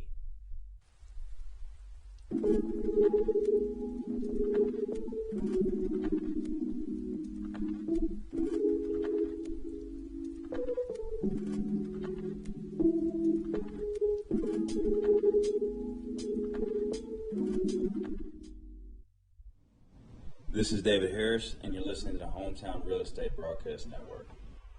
Whether you're here at Regency Furniture Stadium, whether you're at home on the couch, joining us, now is the time to flip those hats inside out.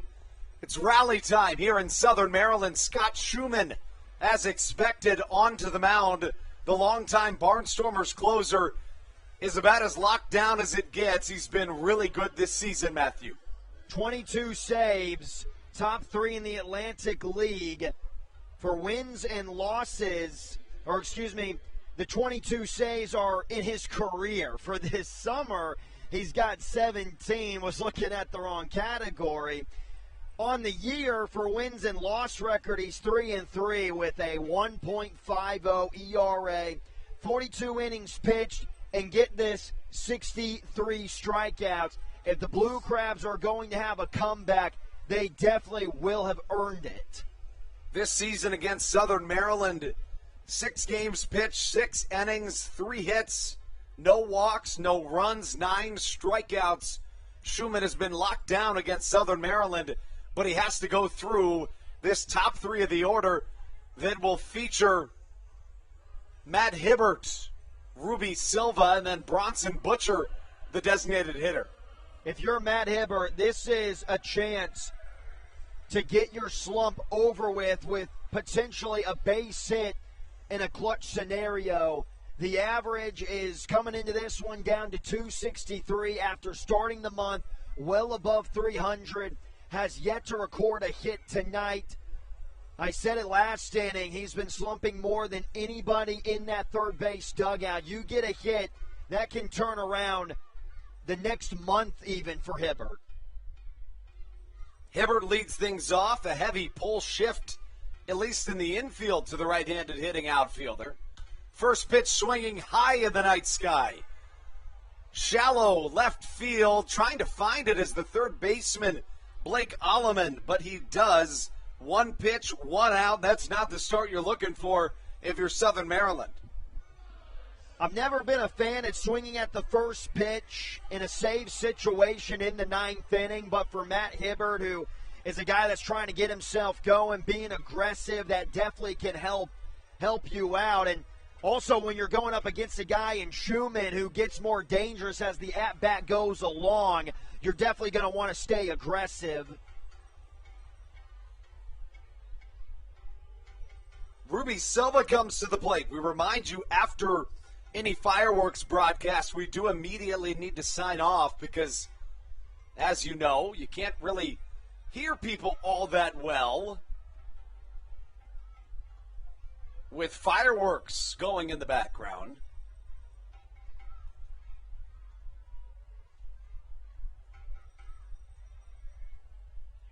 Ruby Silva up to the plate, 1-0 the count. Swinging on the second pitch, fouls to the left side, and Silva has been awfully good today.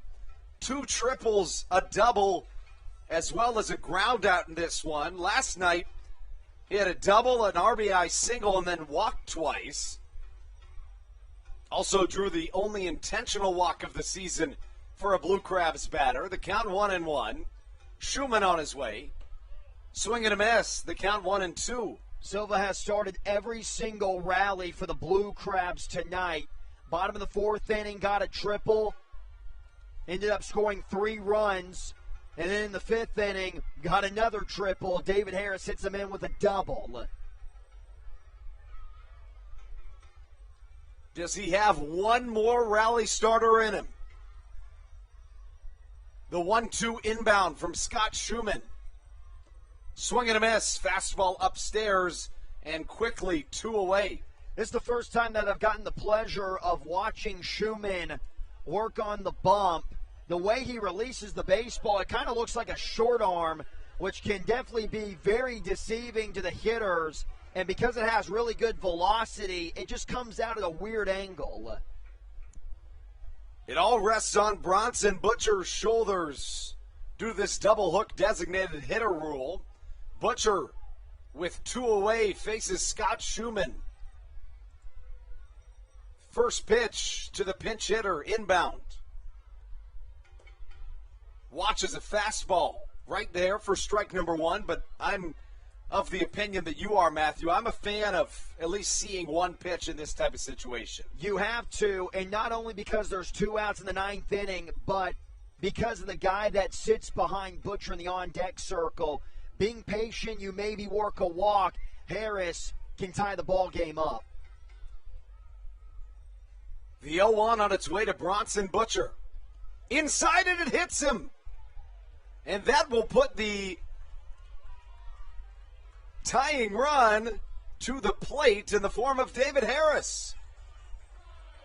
What a huge mistake by Schumann. Butcher is batting .116, and you let him on first base for free. Didn't even earn it. And now you have to face a guy that has already placed one way over the left field wall, and he can easily do it again if you miss your spot. Short lead at first from Bronson Butcher. David Harris 2 for 4 tonight, a home run and a double. First pitch swinging over our heads in the bayonet press box. Does he have one more rally starter in him? Harris is going to want that one back. That Butcher hit by pitch, that's some of the stuff that you see in phenomenal comebacks of guys with low averages finding ways to get on base. Harris 13 for 27 in the homestand. Could he make it a 500 average as the pitch misses down low, 1-1 count? Anytime you can hit 500 over the course of 9 games is video game numbers. But for David Harris to do it here would be a stroke of brilliance for the right fielder for Southern Maryland. Ball and a strike as Scott Schumann lines up on the first base side of the pitching rubber. Line shot to the left side, but bobbling it is Blake Alleman to dive into first, and he's safe. He is safe at first base. David Harris with the head-first slide into first, and Southern Maryland with the 2-out rally. Looks like we're going to get a pinch runner. I think Cesar Trejo is going to take Bronson Butcher's spot on the base paths, getting good speed at both first and second base, and none other than Zach Collier coming to the plate. Oh, man, how about the hustle by David Harris? And I'm just not so sure that he got that hand in time. Ross Peoples, the manager for the Barnstormers, going out for a quick chat with the first base umpire. Again, a bang-bang play, and I guess the rules, tie does go to the runner. Man, that was close. Wow. Cesar Trejo with the most stolen bases on this Blue Crabs team will take second base. Zach Collier comes to the plate, 1 night removed from making number 7 on the SportsCenter top 10 plays. And Ross Peoples wants a word with his closer, Scott Schumann. I mean, what do you even say to him in this situation in front of an amped-up crowd at Regency Furniture Stadium? This place is packed, guys. Right now, Schumann, the only thing that he's done wrong is hitting Butcher. That should have been a game-ending ground out to the third baseman and Blake Allemand. Now having to face an even hotter hitter. I can't believe that you're able to say that in Zach Collier. If Collier is able to go bridge on a potential fastball right down the middle by Schumann, you might see back-to-back nights where Collier's making ESPN. It is a true possibility. Really good speed at both first and second. Something in the gap should tie this ball game.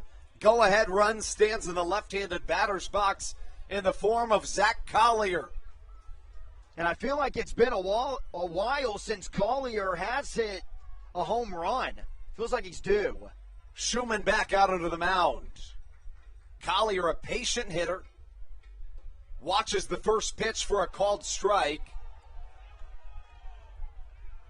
Zach has not recorded a hit in this game or last night's contest, but has reached base 3 times in those games. Runners at first and second, an electric atmosphere in front of a packed crowd of over 5,000 at Regency Furniture Stadium. No balls and a strike to Zach Collier. Could he play hero? A fastball just catches the outside corner. These umpires in the stands, they can yell all they want, but it is not the man behind the catcher Peroni's call on whether it is a strike or a ball. Down to their final strike, the Blue Crabs with runners at first and second base. Zach Collier at the plate. Does he have one more top 10 play in him? A swing and a miss. And Southern Maryland drops a heartbreaker with 2 on and 2 down here in the bottom half of the 9th as the Barnstormers pick up a much-needed win. Give you a very quick post game, and then again we have to sign off with the fireworks incoming. Southern Maryland drops to 29, make that 21-19 in the second half. 52-48 overall in their 100th game of the season, over 500. The Barnstormers dropped to, gain to 17-24, 47-54 overall. Tomorrow night, Daryl Thompson on the mound. I should say tomorrow afternoon for a Sunday matinee. It should be a good one. We'll have it right here for you on the Hometown Real Estate Broadcast Network. For Brennan Kucera and Matthew Hargrove, I'm Andrew Banstra, signing off from a Blue Crabs defeat in a heartbreaker, 6-4, the final. Thank you so much for tuning in. We'll see you soon. And as always, let's go Blue Crabs.